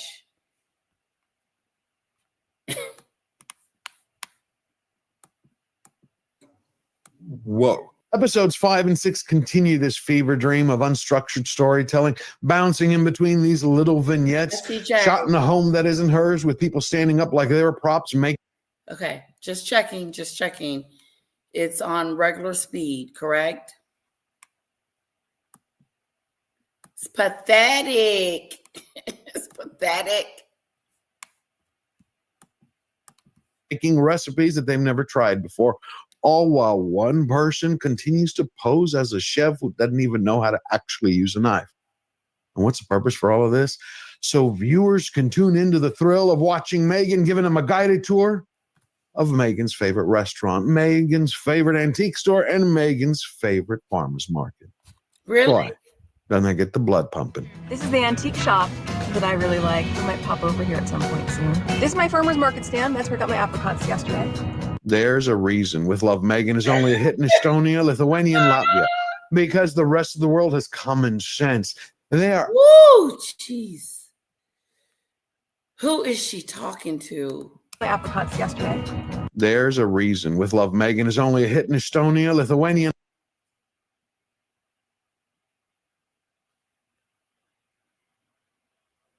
and Latvia. Because... Okay, so they were successful in those. As the rest of the world has common sense. They are actually would rather drink raw sewage than sit through this cringe fest. And just to give you all the facts, at the time of recording this video, Netflix was burning the midnight oil in order to market their money pit as a bona fide success. But no amount of manipulating the numbers can change the facts that Meghan's one-day mercy rule in the top 10 is over. And one of the big red flags for me was when the studio thought that they could actually try to convince people that the series was still in the top 10 in the UK. Right. You know, the United Kingdom, where Meghan Markle is competing head-to-head with the BBC license fee for which one is most hated. And one of them just happens to be a tax on breathing. And all of that came before her own father decided to target her primetime fakery. Unfortunately, Meghan has never been authentic. Everything she says is pre-planned and rehearsed. It makes me laugh because I know all her looks and expressions. I know when she's faking it for the cameras. You have to be authentic to hold people's attention. When you are stuffing the turkey, it has to look like you're having fun doing it. Her own father saw through her performance the very same way. Wow, her father came out and said something. You can say this, since he's coming out talking crazy about his daughter. That's probably why she don't want to talk to him. No, she's not going to talk to him anyway. It's been forever and forever, ever. She hasn't spoken to him. He's had 2 strokes and a heart attack, and she's yet to call and check and see if he's okay. That's who we're talking about. Someone that didn't pick up the phone and at least call their dad and say, I'm glad you're okay. No, their relationship is over. Look what he said to her. Unfortunately, Meghan has never been authentic. He should know. It's his daughter. Everything she says is pre-planned and rehearsed. Just like that 2025 in the sand. Somebody said they had already seen 2025 in the sand before she wrote the final one. The problem she has, dear Thomas Markle, is that she doesn't listen to the professionals. She's not listening to anyone but herself. She's right. I'm right, and I'm going to do it my way. This is the way we're going to do it, no matter what, and I do not care how it turns out. That's why she's still trying to get, as ever, Patton. If you're going to pick a name, already have that name solidified. It makes me laugh because I know all her looks and expressions. I know when she's faking it for the cameras. She's acting on this show. This show she's doing right now, it's an act. It's not like it's authentic or she's at home cooking. She's in a Airbnb and cooking at an Airbnb and talking about, come on in, friends. If these people were your friends, then why couldn't you cook dinner for them at your house, at your home? Why are you not letting people inside? Because you're fake-a-do. Yeah, you're not letting them inside. You're just letting them get a little bit close for the cameras. You have to be authentic to hold people's attention. She's got to be more than that. She's got to try to be herself, but we don't know that part of her. We'll never know who Meghan really is because she always puts on this facade and act as if she's, authentic, nice, kind, lovable, humanitarian. Oh, I'm coming to the fires in LA to check on everyone to see if everybody's okay. But no, you happen to be in the way. But for the cameras, I'm going to come down and take a peek. Like they said, you're not a royal. So what are you doing down there assessing the damage? As if you're going to give some money? Did you give any money out of your charitable thing? Or did you give like some bags away? Meghan is cheap. She's very cheap. The least thing I would have did was pay for my father's medical bills. No, he had to get a GoFundMe from Lady C in England for his medical bills and for his stuff. But his daughter, his own daughter, cheap, millions of dollars, millions, just insane, dripping. But won't turn around and give her father 50 cents. Your daddy, here's 50 cents. But Odoria, she's reaping the benefits. That's the mom. She gets all the goodies. Yeah. The new homes, the new clothes, new everything. I don't have to work if I don't want to. No, you don't have to do anything, but you left your baby's daddy.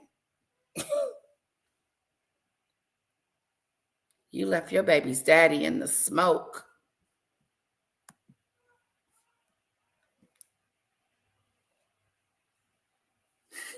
When you are stuffing the turkey's ass, it has to look like you're having fun doing it.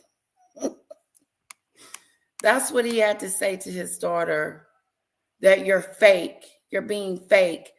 You're faking it to the audience. You're faking it to us. It's not real. You're not real. You're this robot of a person. A robot. But then as soon as her show comes out, now she wants to promote it and everybody to watch it and be a part of her success. But then we can't forget the fact that all the things that she's done and have not been accountable for. She's waking up. Yeah, she's She just woke up. Yeah. Wow, it's 9 o'clock. I didn't mean for it to go like that. Let's do that. I'm sorry, what did you say? No, Were you asleep? What time was it? It's about 8:30, but I accidentally. When did she go? She's been out since about 7 something. Oh, I've been online. Sorry, guys. I've been online for an hour and 40 minutes. Did you know her father came out and said something? He did. Thomas Markle came out and said something to Meghan. He said that you're fake. You're running around being not authentic.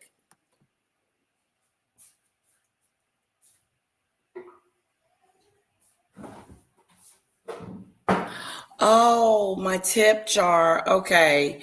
I will fix it. Make it wane, make it wane. I will fix it. I told y'all I'm stealing that. Not stealing. Borrowing, using it. Make it wane, make it wane. If you're enjoying the show. But like Danny Robinson always says, you can hit it. You can hang out for free just by hitting the like button. Can you believe her? What do you think about her father coming out saying what he's saying? What do you think about that? Are you guys? She's a thief. Meghan is a big thief. She stole the Duchess of Sussex. She stole Harry. She stole Lilibet. What else did she steal? The Jamathon from the Royals. They had that. Oh my goodness. She stole this Martha Stewart show. I mean, she's a thief. What do you think about Thomas Markle writing this note?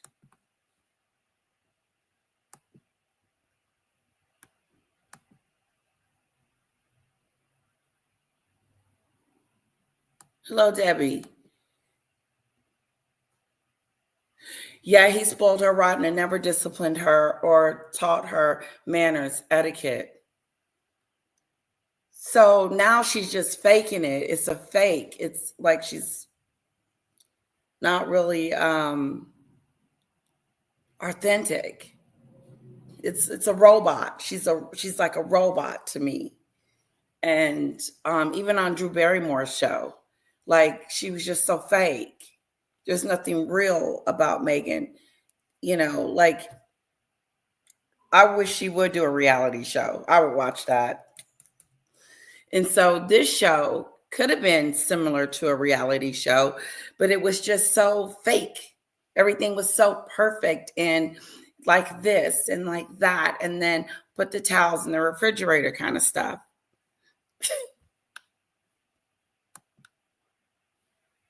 Okay, we're going to watch him. He's got a new one. Is that what you're telling me?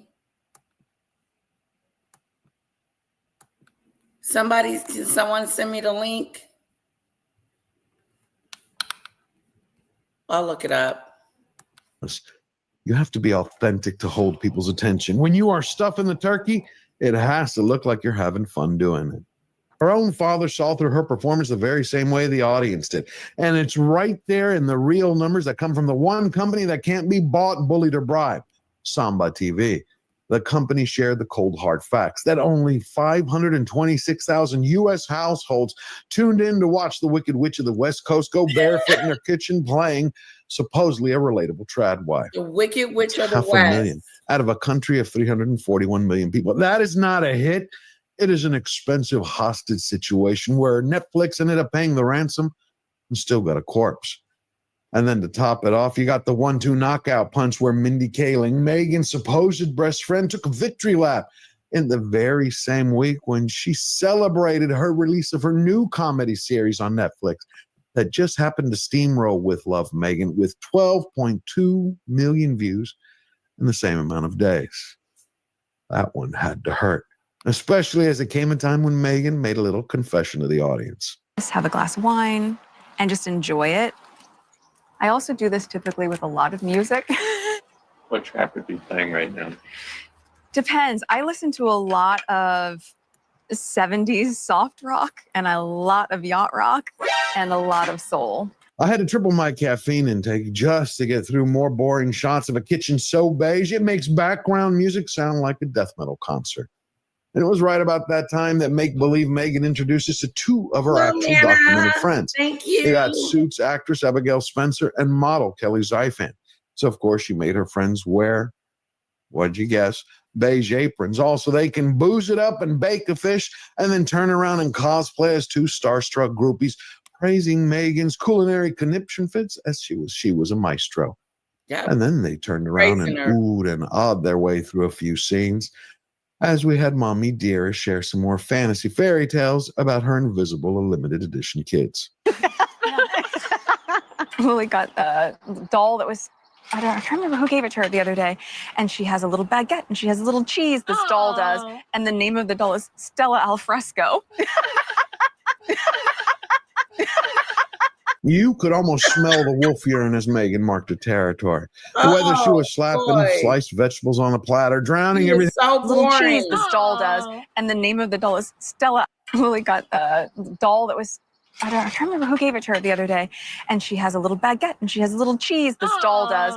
And the name of the doll is Stella Alfresco. You could almost smell the wolf urine as Meghan marked the territory.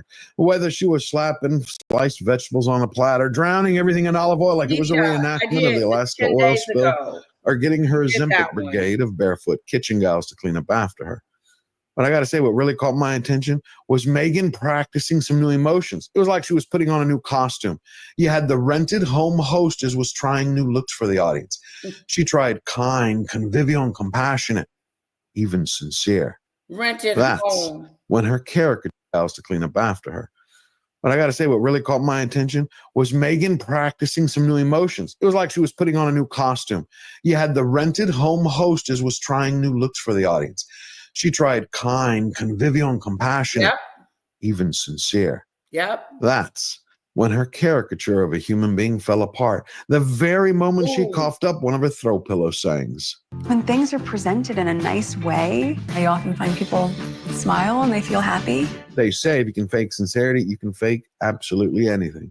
And the person who came up with that one never met Meghan Markle. Right. Her performance in this series shows us exactly why she's not acting anymore. And instead, her full-time job is to white knuckle her wedding ring like it's a life raft in a Category 5 reality show. That's where episode 6 picks up, giving us the same boring sayings, the same shallow activities, the same low IQ infomercial made for people who need instructions how to blink. And of course, the same silly Meghanisms delivered by Trader Joe's trophy wife, all while she smears avocado on a toast, slaps an egg on it, and acts like she just split the atom. Only if you let it So I make myself a little avocado toast. Take time to just be present, sink into the good stuff, the delicious stuff. And just taking something simple and elevating it. The only thing that truly changed in episode 6 was the new lineup of imaginary friends and future victims of being Meghan. We get to meet former literary agent. Woo! He said the only thing changed was the imaginary friends, and that was it. Not the tips and tricks. They still was the same. Putting some juice in a ice tray, and then putting it in a glass, and then she's probably gonna put some flowers in there to elevate it, if the flowers are not already in the juice itself.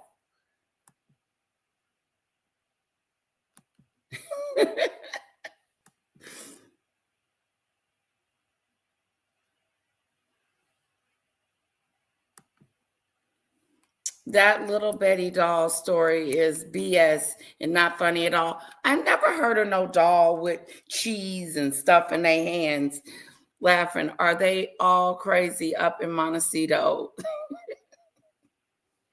Camilla. Sue Clark, I think he was making up for the non-attention he gave to his other children and really didn't see it happening.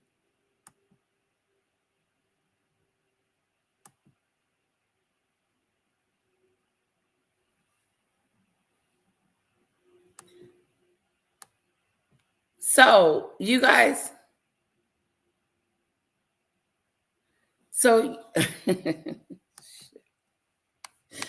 Okay, let's just keep going. Jennifer Walsh, Chef Ramon Velasquez, who seems to be playing Russian roulette with his career, cosmetics mogul Victoria Jackson, and then Tracy Robbins, the wife of Paramount Studios' big boss. And you know what I noticed? These are all either wannabe one percenters or actual one percenters themselves. Not one normal person. No childhood friends, no high school besties, no college roommates. Not one single person that comes from Meghan's early days before she married her clueless wife, Harry. Zero. His wife. And I think that's about the time that you had some poor Netflix executive have a light bulb moment of sheer panic when he realized, what the hell is going on here? This is not a series for normal people. We got a couple of girls who are holding a girls' night out while they're playing mahjong and everybody else is working their asses off. This is Marie Antoinette and her merry game of shameless social climbers, horse not included. So the production at some point decided they have to make Meghan look more likable, warm, and homely. Ooh. And to do that, they filmed her serving a sandwich to staff.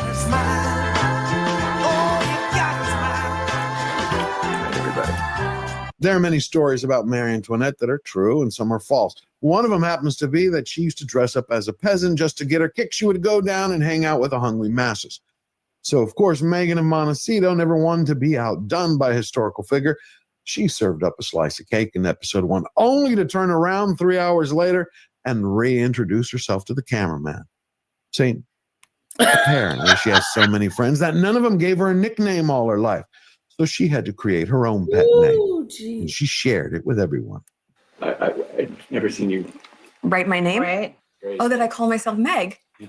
Oh, hi. Shut up, British Meg. If Operation Make Meghan Markle Seem Nice was part of Netflix's long-term strategy, then they have failed on every front. Yes, Not only for the fact of their horrible editing, but of their timing. See, the studio should have insisted to the production, drawn a line in the sand and said, look, if you're going to have over a theater troupe of your make-believe friends, then they have to hang out with you longer than the last 3 minutes and 30 seconds of episode 6. Otherwise, the audience is going to walk away thinking that all of Meghan's pals don't want to be seen on screen with her longer than it takes a viewer to take.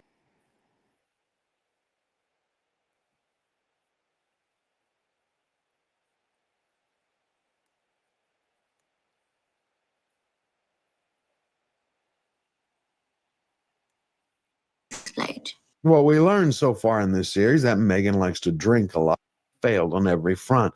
Not only for the fact of their horrible editing, but of their timing. See, the studio should have insisted to the production, drawn a line in the sand and said, look, if you're going to have over a theater troupe of your make-believe friends, then they have to hang out with you longer than the last 3 minutes and 30 seconds of episode 6. Otherwise, the audience is going to walk away thinking that all of Meghan's pals don't want to be seen on screen with her longer than it takes a viewer to take a bathroom break. 1 bam. 5 bam. 4 crack. There are different categories. Dots. What else do we see there? Cracks. And bams. Bamboo. Is it hyperbole if I said this is so boring, my head might explode? What we learned so far in this series that Meghan likes to drink a lot, shop a lot, and spend a ton of other people's money. Yes. Plus the fact that she knows not a single damn thing about cooking. No. Not one. And you know how I can tell? Because I'm a great cook, but I'm not a chef. 0. I'm Greek, so I'm almost close enough. But seriously, I know enough not to ask one silly question, which is what precisely she does, and it gives her whole grift away. Do you have any feeling in your fingertips anymore after all these years in the kitchen? What the hell does that even mean? Yeah. Now, the elephant in the room that no one's really talking about is how so many journalists, writers, and magazines, the ones who used to support Meghan and give her these glowing headlines, all of a sudden turned against her. We're talking about people from New York to LA who don't care about character, morals, or culture. Nada. Why did they suddenly become her enemy? It was Meghan Markle's biggest scandal. It wasn't the fact that she was a grifter to them. It wasn't the fact that she couldn't walk by a mirror without falling into a coma because she stared at it so long. It was because of the fact that make-believe Meghan was not only unlikable, it was more than that. Is that for television? Good night, Lisa. She was boring. Thank you so And that much. is unforgivable. If you enjoyed this video and found value, and hit subscribe, smash the like button, share your thoughts in the comments down below about where you think Meghan and Harry are going to go next. Things are getting interesting and they're heating up. Plus, share this video with everyone you know. And I hope to see you next when I'm streaming every Wednesday and Sunday on Slayer Unchained and Slayer Nation Live with a special panel of guests. Usually it's around 2 to 2:30 Central, 8:30 p.m. UK time. Hope to see you there. Now, if you want to win every battle and stay true to yourself, you have to remember we are fighters with one unbreakable rule. We never bow down. We never bend the knee. Always forward.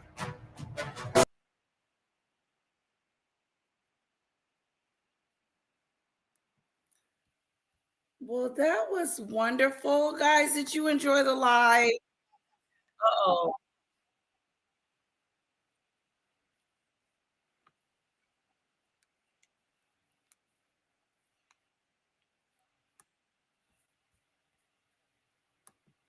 Yeah, I think we're going to cut it off at 2 hours. I don't have any more to show. And Tim is old, the 10-day one. Did he do one recently? Here, I just pulled it up. Let's see. I don't see him and Meghan.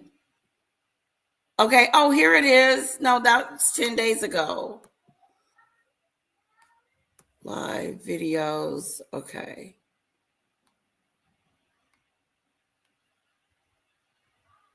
Yeah, we watched this one.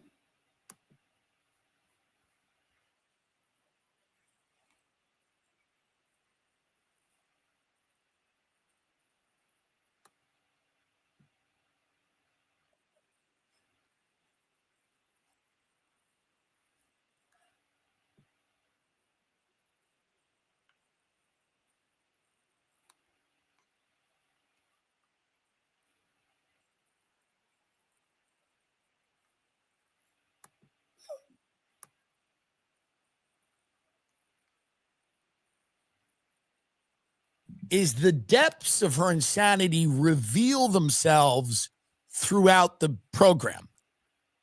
Every person that she has on the show is someone that she hates. She doesn't have friends. Meghan Markle doesn't have friends, and this is kind of why I respect her. Friends are not part of her overall goal. She has connections. She has people whose necks she can step on to get to the next level. She does not have friends. She does not care about other human beings. She only wants power. And the only way that she feels that she can get it is by leveraging her relationships with certain people. That's not friendships. And you see in the show that there are no friends. She wouldn't know what a friend was. Everyone is fearful of her. Everyone is cagey around her. She doesn't know what's going to happen. And what's interesting about her is the thing that launched her, which was this like crazy era of like identity politics run rampant. She actually brilliantly destroys in her show. Because if you came up with the picture of an annoying, insufferable white woman, it would be Meghan Markle. If you came up with an out-of-touch, suburban white woman, it would be Meghan Markle, even though she's not white. What I mean to say there is that Meghan Markle in her own show proves that it is not about race. It is about the demon that lives inside of all of us and letting that demon out. But can we see that speech she gives that you just played there? Can we see that? If you haven't watched this show, it's impossible to describe not only how entertaining it is, but again, for all the wrong reasons, she's a very, very sick person. I just want to raise a glass to you guys. This feels like a new chapter that I'm so excited that I get to share. All of that is just part of that creativity that I've missed so much. Yeah. So that's the creativity she's missed so much. And the creativity is, making, pasta, because that's what the show is. She makes pasta for people. That's the creativity, by the way, she's missing. Making turmeric tea and honey. And she just kind of goes through the kitchen. It's a little moment. It's just a little moment. It's so simple and so quick. It's not about perfection. It's about the journey. We strive for joy. It's about happiness. Come on in. We want it to be cozy and remind you of home. We want it to remind you of home. I don't know where my autistic husband is. He doesn't know where he is. He's not allowed to see his family. I destroyed a monarchy so we could have a little dish, and you just take the cherry tomatoes, put them in a pan with a little garlic, and it's a family that's been around for centuries, and I destroyed it. And you want to wilt the vegetables, which is actually different than stewing them. Stewing them, they lose all of their character, but when you kind of wilt them, they're halfway between fresh and stewed. And I killed his mother, and I actually killed his father. They're both dead now. His father's not dead, but his mother is dead. His grandmother is dead because she couldn't bear to see what was happening. I also staged a chase in New York City like the one his mother had, and I've actually worn sweatshirts that his mother wore. I'm a deeply sick person, and it's just about kind of whipping up a cake, and it doesn't have to be perfect. We're just using local honey, and we fold that honey.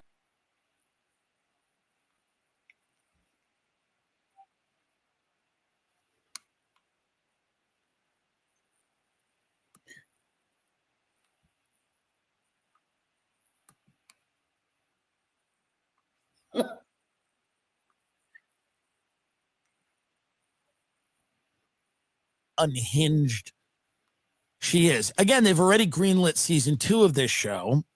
My special on Netflix will be out in April.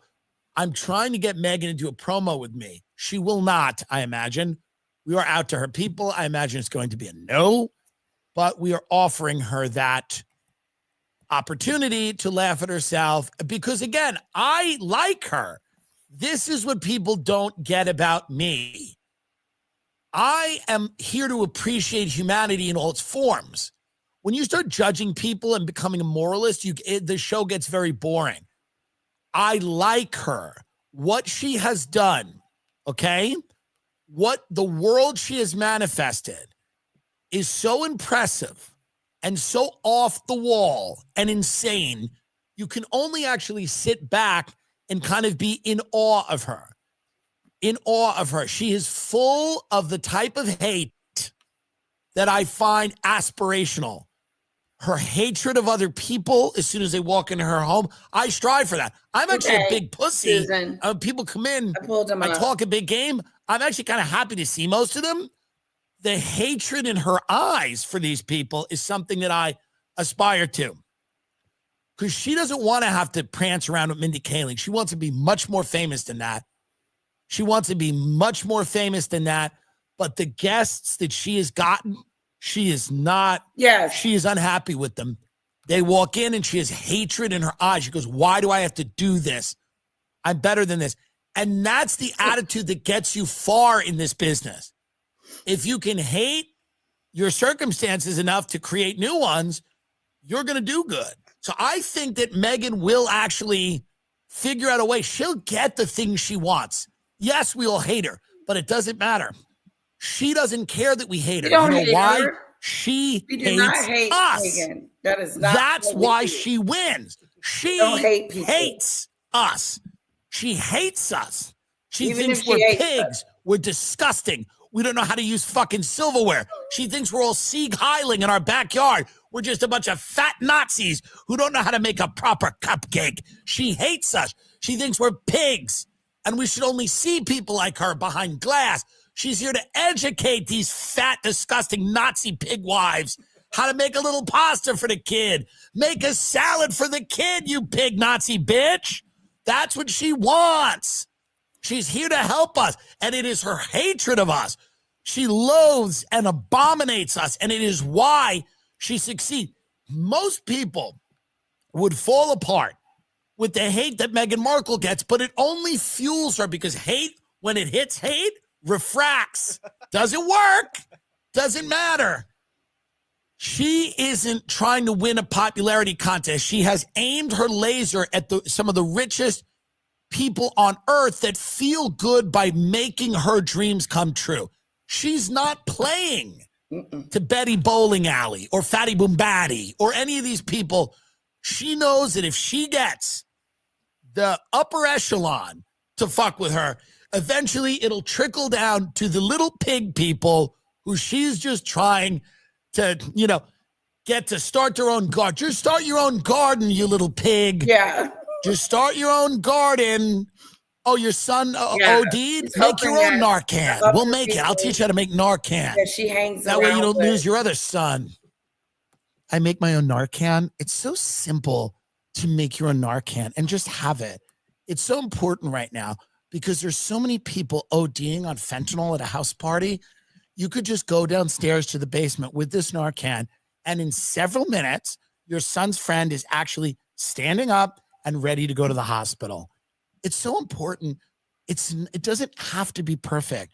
We're not here because everything's going to be exactly the way we want it. Sometimes our son overdoses in the bathroom, and we have to go in there with the Narcan that we've made.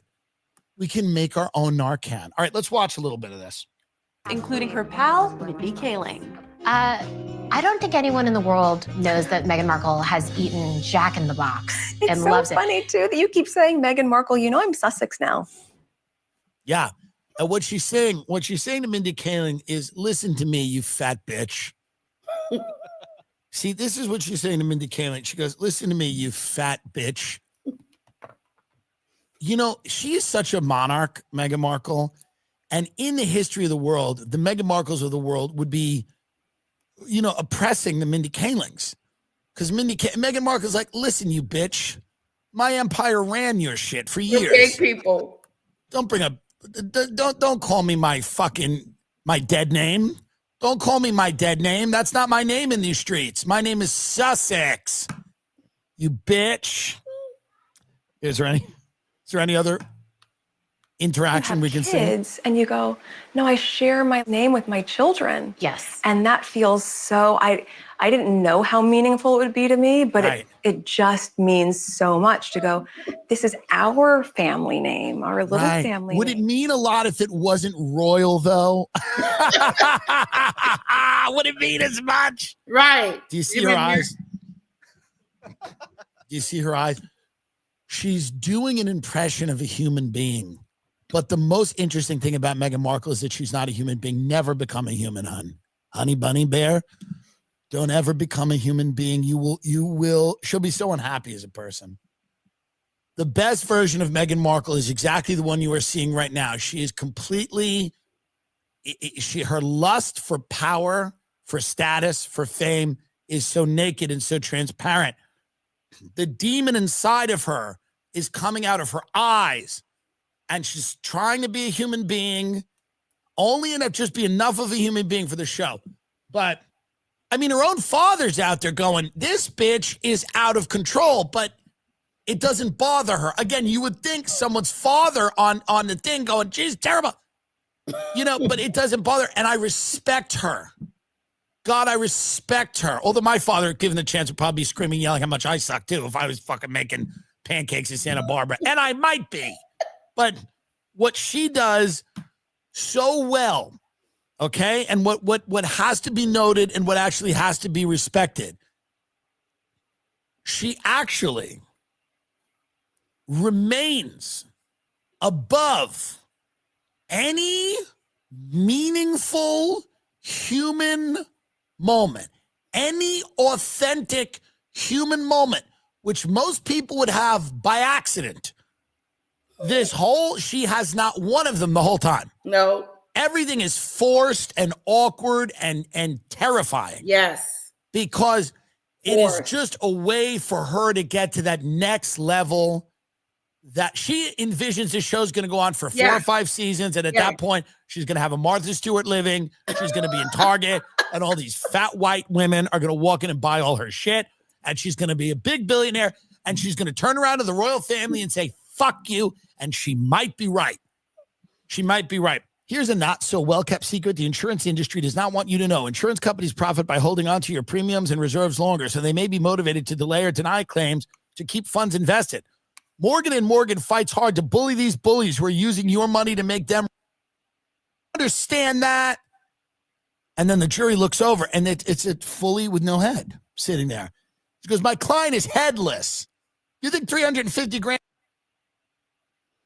can't receive $12 million after the insurance company's best because the people don't have. Okay, I think we got one more, Lauren. Let's see here. Hold on.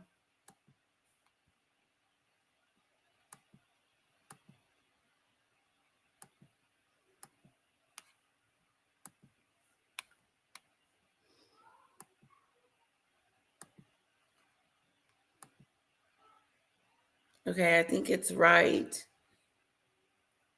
here.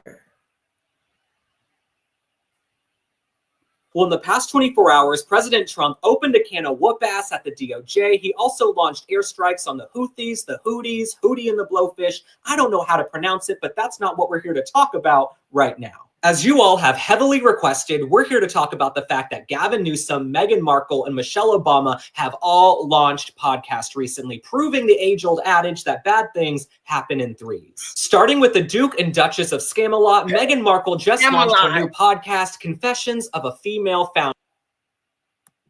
Scamalot.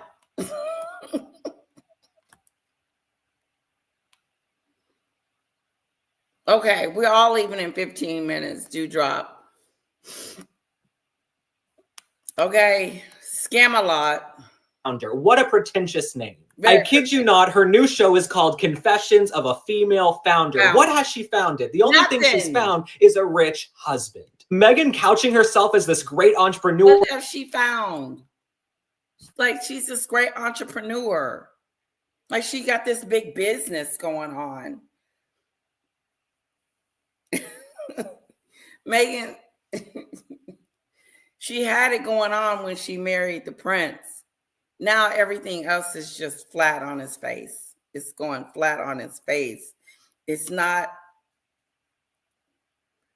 you're not famous anymore, and the reasons that you should be famous. You should be famous because you're a great person and you married a prince and you're doing all this stuff. But no, people look at you now to see what foolish thing you're going to do, what stupid thing you're going to do, and what weird, desperate thing you're going to do next. Now you're calling yourself a founder of something, a founder. Like she invented the lights to come on or invented the crust off the bread or something stupid like that. No, she's the founder of something. Confessions of a Female Founder. Oh, now she's going to be talking about how she found this and how her business became that and how successful it is. And let's hear about your success, Susan. And then Susan's going to talk about her success for 2 minutes and Meghan going to get right back on her own self. She's going to sit there. She can't relate to no one. And when she does relate to those people, she's acting like she's their friend. She's pretending. She doesn't really know how to be a friend.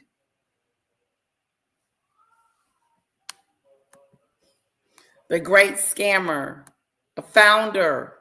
Or someone who's founded a business is laughable because the only thing she's done is marry into the royal family. That's it.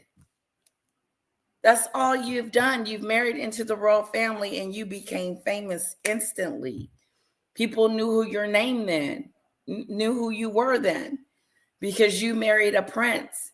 That's the only reason why you keep coming up with these gimmicky things to do to hope that's going to make you successful quick. Like that. Scam jam. Put that on the market real quick. It's always something I wanted to do when I was young and growing up. I had a garden and this and that. Uh-oh, red alert. Hey. Where's Daddy? There's Daddy. Oh, there's Daddy.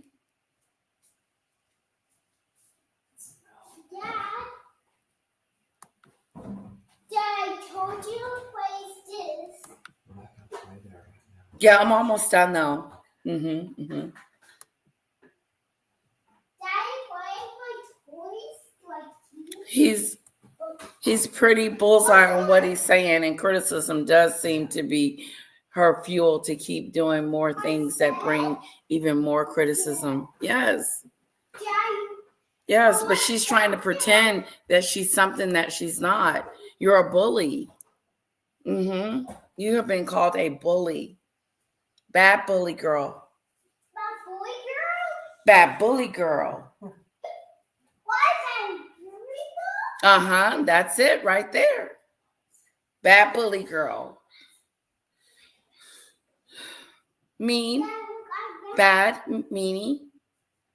She's mean to her staff. She's mean to people. I bought her some M's.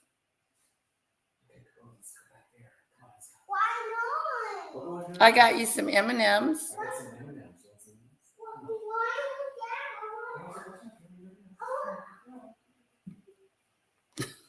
She's so cute. We were going to go see Mama today, but we decided not to.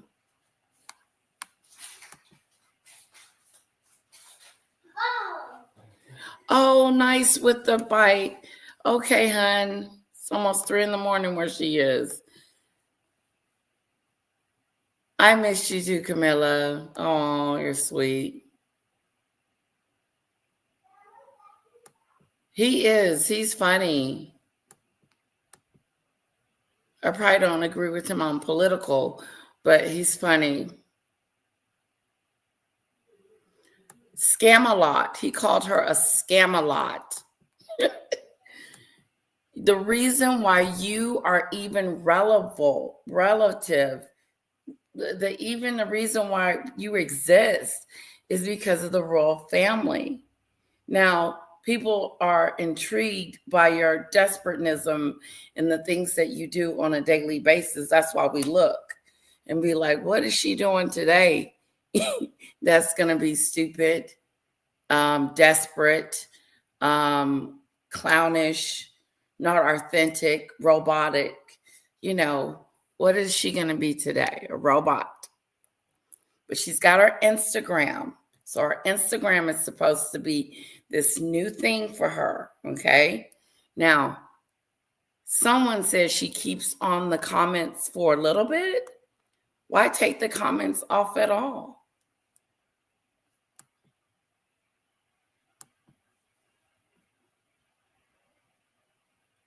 Meghan deserves everything that's coming her way.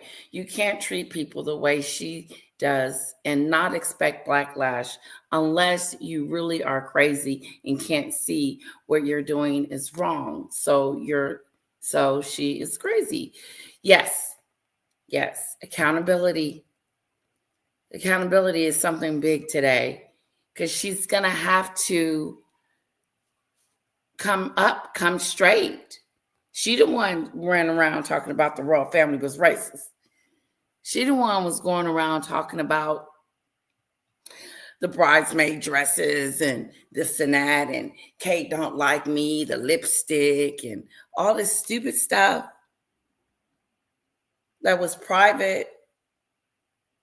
But I don't believe her story. Her version of the story doesn't add up. You know, like recollections may really vary. Her story don't add up. And when I really realized that her stories don't add up was when she was on that 2-hour car chase in Manhattan.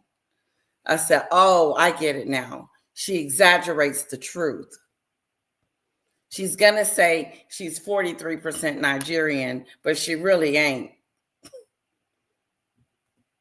She could be. I don't know. I don't believe nothing that comes out of her mouth. Let's get back to his show.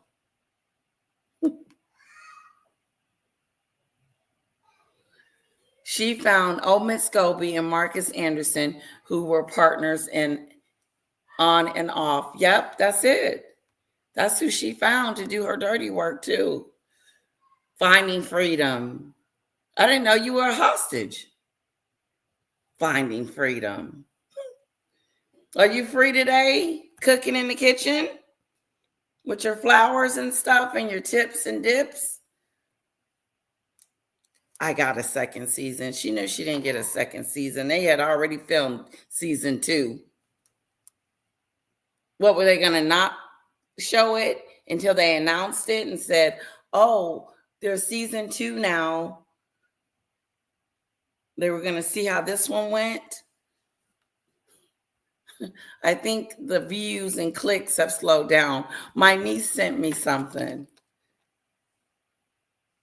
I wanted to show you guys. Her name is Priscilla. It was too funny.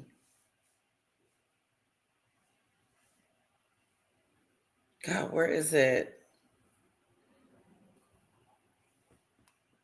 I don't know where she did with it, what I did with it. Here it is. I'm going to see if I can get it over there. Welcome to my home. Well, it's not my home, it's a set actually, but welcome to my set. You know, it's actually so funny that you keep Okay, I'm emailing it to myself. And then we're going to go out on that. Okay. And basically what we're going to do. We're going to go out on hers, my nieces. Okay, let's get back to him. And I don't blame her. Prince Harry, he was the most eligible bachelor on earth. Hello? Y'all know I have a soft spot for gingers. Harry, when you come... He was the most eligible bachelor in the world. Please, come on. Any woman would have been like, yeah. Okay. Shoot. He was. He wasn't weak looking. He wasn't this other person that we see today. Harry was an eligible bachelor. Yes. Yes, eligible. Wanted him. Hello. Oh, thank you. People aren't commenting that fast. Your senses. Now, what really confounds me about Confessions of a Female Founder, number one, it's a mouthful. Don't title your show something people won't be able to remember. Number two, Meghan Markle has had many advantages that most entrepreneurs would never have starting a business. Has had many advantages that most entrepreneurs would never have starting a business. Meghan Markle has a very rich, famous husband. Number two, Meghan Markle has had many advantages that most entrepreneurs would never have starting a business. Yeah. Meghan Markle has a very rich, famous husband. He looks like she has a very rich, famous husband that can get her whatever she wants at the most part. Netflix, Oprah Winfrey, Spotify. But everything's not doing as well as it should be because the cooking show is supposed to be it. Hopefully Lemonado do what it needs to do. Because what's next? Getting the preserves ready for the store?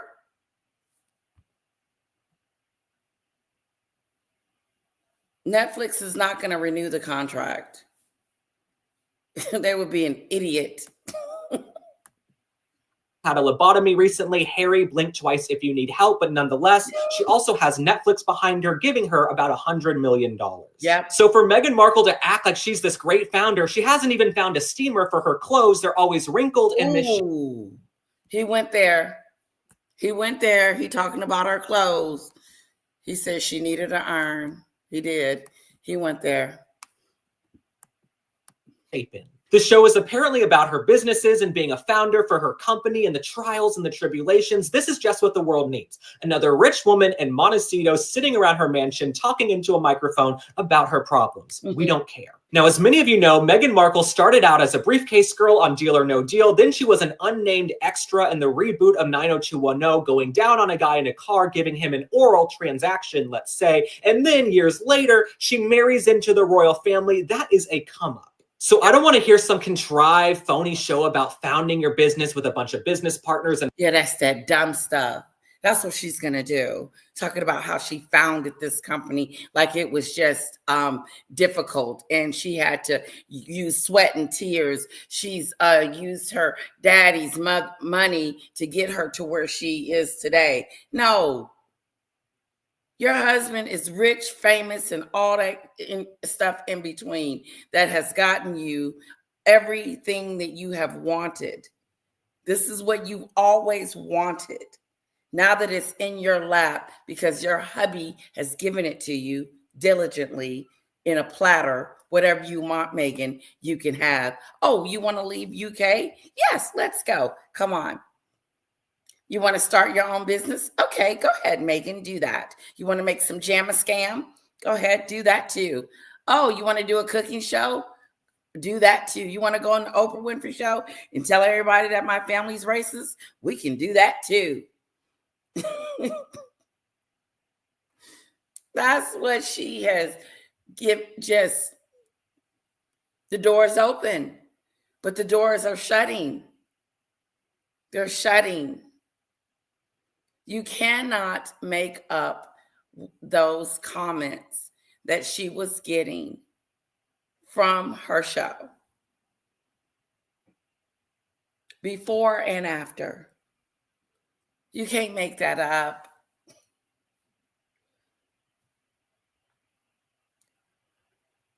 I think she's trying really hard to be something. You know, she's trying really hard.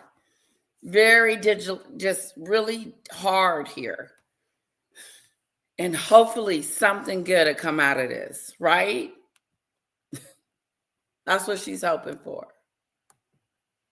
And millions of dollars behind you. I want to hear about how Miss Wrinkled Pants here married. But the problem with Miss Wrinkled Pants is you have to be popular. You can't just not, you have to be popular. And if you're not popular, people don't like you. People will, you know, not watch your show or have a comment to say or won't believe that you're this humanitarian that you say that you are. I got him.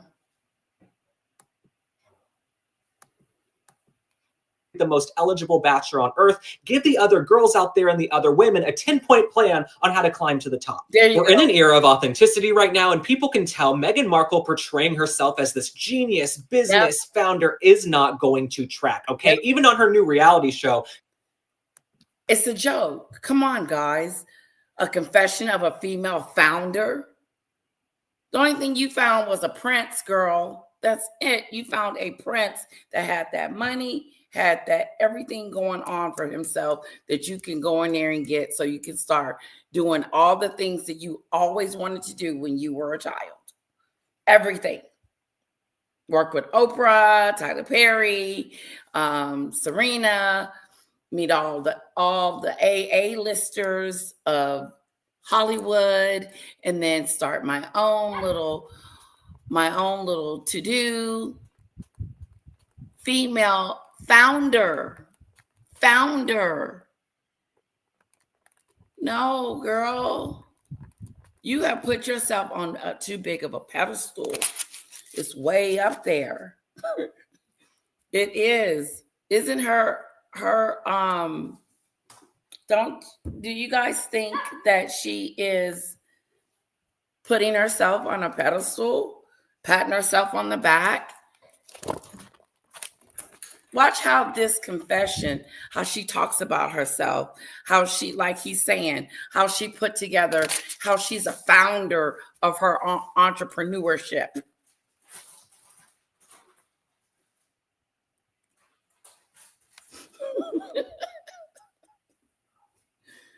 Ooh. She was trying to say she's this amazing chef. She made a rainbow fruit platter. They teach you Roy G. Biv in kindergarten. Now, another wealthy, out-of-touch woman, Michelle Obama, she is going to come to you from her home in Martha's Vineyard, also whining about her problems. Okay. Now, because I'm a martyr, I do these things for you guys. I listened to Michelle Obama's new podcast, well, about 5 minutes of it, and she was complaining. Okay, let's watch this without me interrupting. Well, in the past 24 hours, President Trump opened a can of whoop-ass at the DOJ. He also launched airstrikes on the Houthis, the Houthis, Houthi and the Blowfish. I don't know how to pronounce it, but that's not what we're here to talk about right now. As you all have heavily requested, Yes. we're here to talk about the fact that Gavin Newsom, Meghan Markle, and Michelle Obama have all launched podcasts recently, proving the age-old adage that bad things happen in threes. Starting with the Duke and Duchess of Scamalot, Meghan Markle just launched her new podcast, Confessions of a Female Founder. What a pretentious name. I kid you not, her new show is called Confessions of a Female Founder. What has she founded? The only thing she's found is a rich husband. Meghan couching herself as this great entrepreneur, someone who's founded a business, is laughable because the only thing she's done is marry into the royal family. And I don't blame her. Prince Harry, he was the most eligible bachelor on earth. Y'all know I have a soft spot for gingers. Harry, when you come to your senses. Now, what really confounds me about Confessions of a Female Founder, number one, it's a mouthful. Don't title your show something people won't be able to remember. Number two, Meghan Markle has had many advantages that most entrepreneurs would never have starting a business. Meghan Markle has a very rich, famous husband. He looks like he's had a lobotomy recently. Harry, blink twice if you need help, but nonetheless, she also has Netflix behind her, giving her about $100 million. So for Meghan Markle to act like she's this great founder, she hasn't even found a steamer for her clothes. They're always wrinkled and misshapen. The show is apparently about her businesses and being a founder for her company and the trials and the tribulations. This is just what the world needs. Another rich woman in Montecito sitting around her mansion talking into a microphone about her problems. We don't care. Now, as many of you know, Meghan Markle started out as a briefcase girl on Deal or No Deal. Then she was an unnamed extra in the reboot of 90210, going down on a guy in a car, giving him an oral transaction, let's say. And then years later, she marries into the royal family. That is don't talk about that. So I don't want to hear some contrived, phony show about founding your business with a bunch of business partners and millions of dollars behind you. I want to hear about how Miss Wrinkled Pants here married the most eligible bachelor on earth. Give the other girls out there and the other women a 10-point plan on how to climb to the top. We're in an era of authenticity right now, and people can tell Meghan Markle portraying herself as this genius business founder is not going to track, okay? Even on her new reality show, she was trying to say she's this amazing chef. She made a rainbow fruit platter. They teach you Roy G. Biv in kindergarten. Now, another wealthy, out-of-touch woman, Michelle Obama, she is going to come to you from her home in Martha's Vineyard.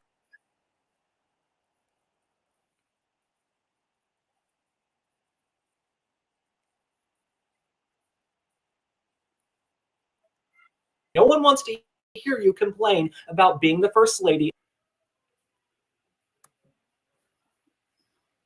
Yeah, don't be complaining about that. All right, guys, we've had a wonderful night, haven't we?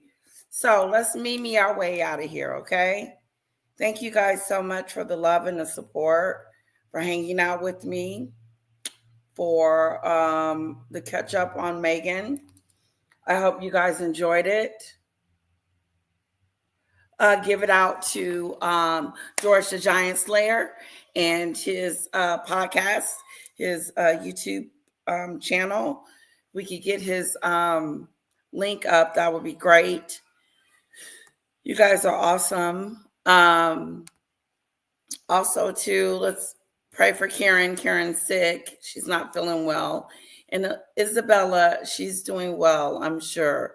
She sent me a heart a couple of days ago. And so I just asked her to shoot something back to us. Who else I want to give a shout out to? I said Danny earlier, Danny Robinson, AT2, Ralph the Wise. Let's see. All you content creators out there, you know, I don't dislike no one. I am impartial. I'm like Meghan. I'm not getting tied up in a group. I am just me, my little single about Meghan Markle. If you like Meghan Markle or want to find out what's going on latest with her, that's what we talk about. We talk about what's going on with the Princess of Montecito. So that's what we do over here. And I hope you guys enjoyed it. Let's do the Bye Bye Mimi song real quick.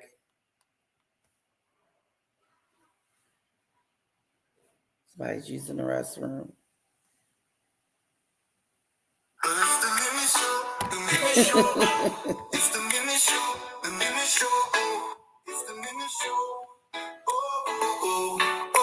go potty waddy?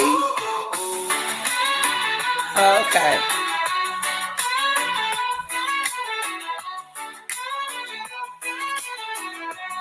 Guys, I probably won't be back tomorrow unless she's going to be doing something.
I hope you guys enjoyed it. Thank you so much. Thank you guys for hanging out with me.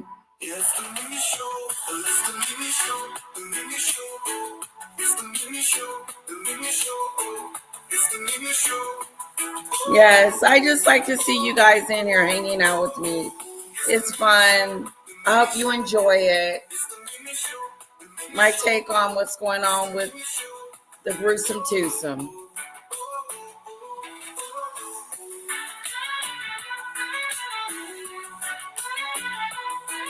I am keeping up with the chat.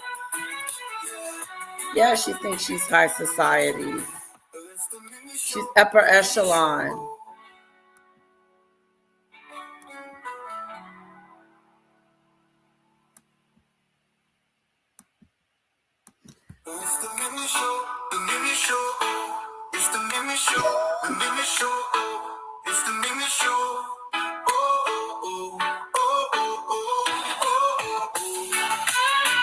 Okay, it started over. I don't know why I did that. Listen, good night, everyone. Have a wonderful evening, day or night, whatever time it is. I hope you enjoyed it.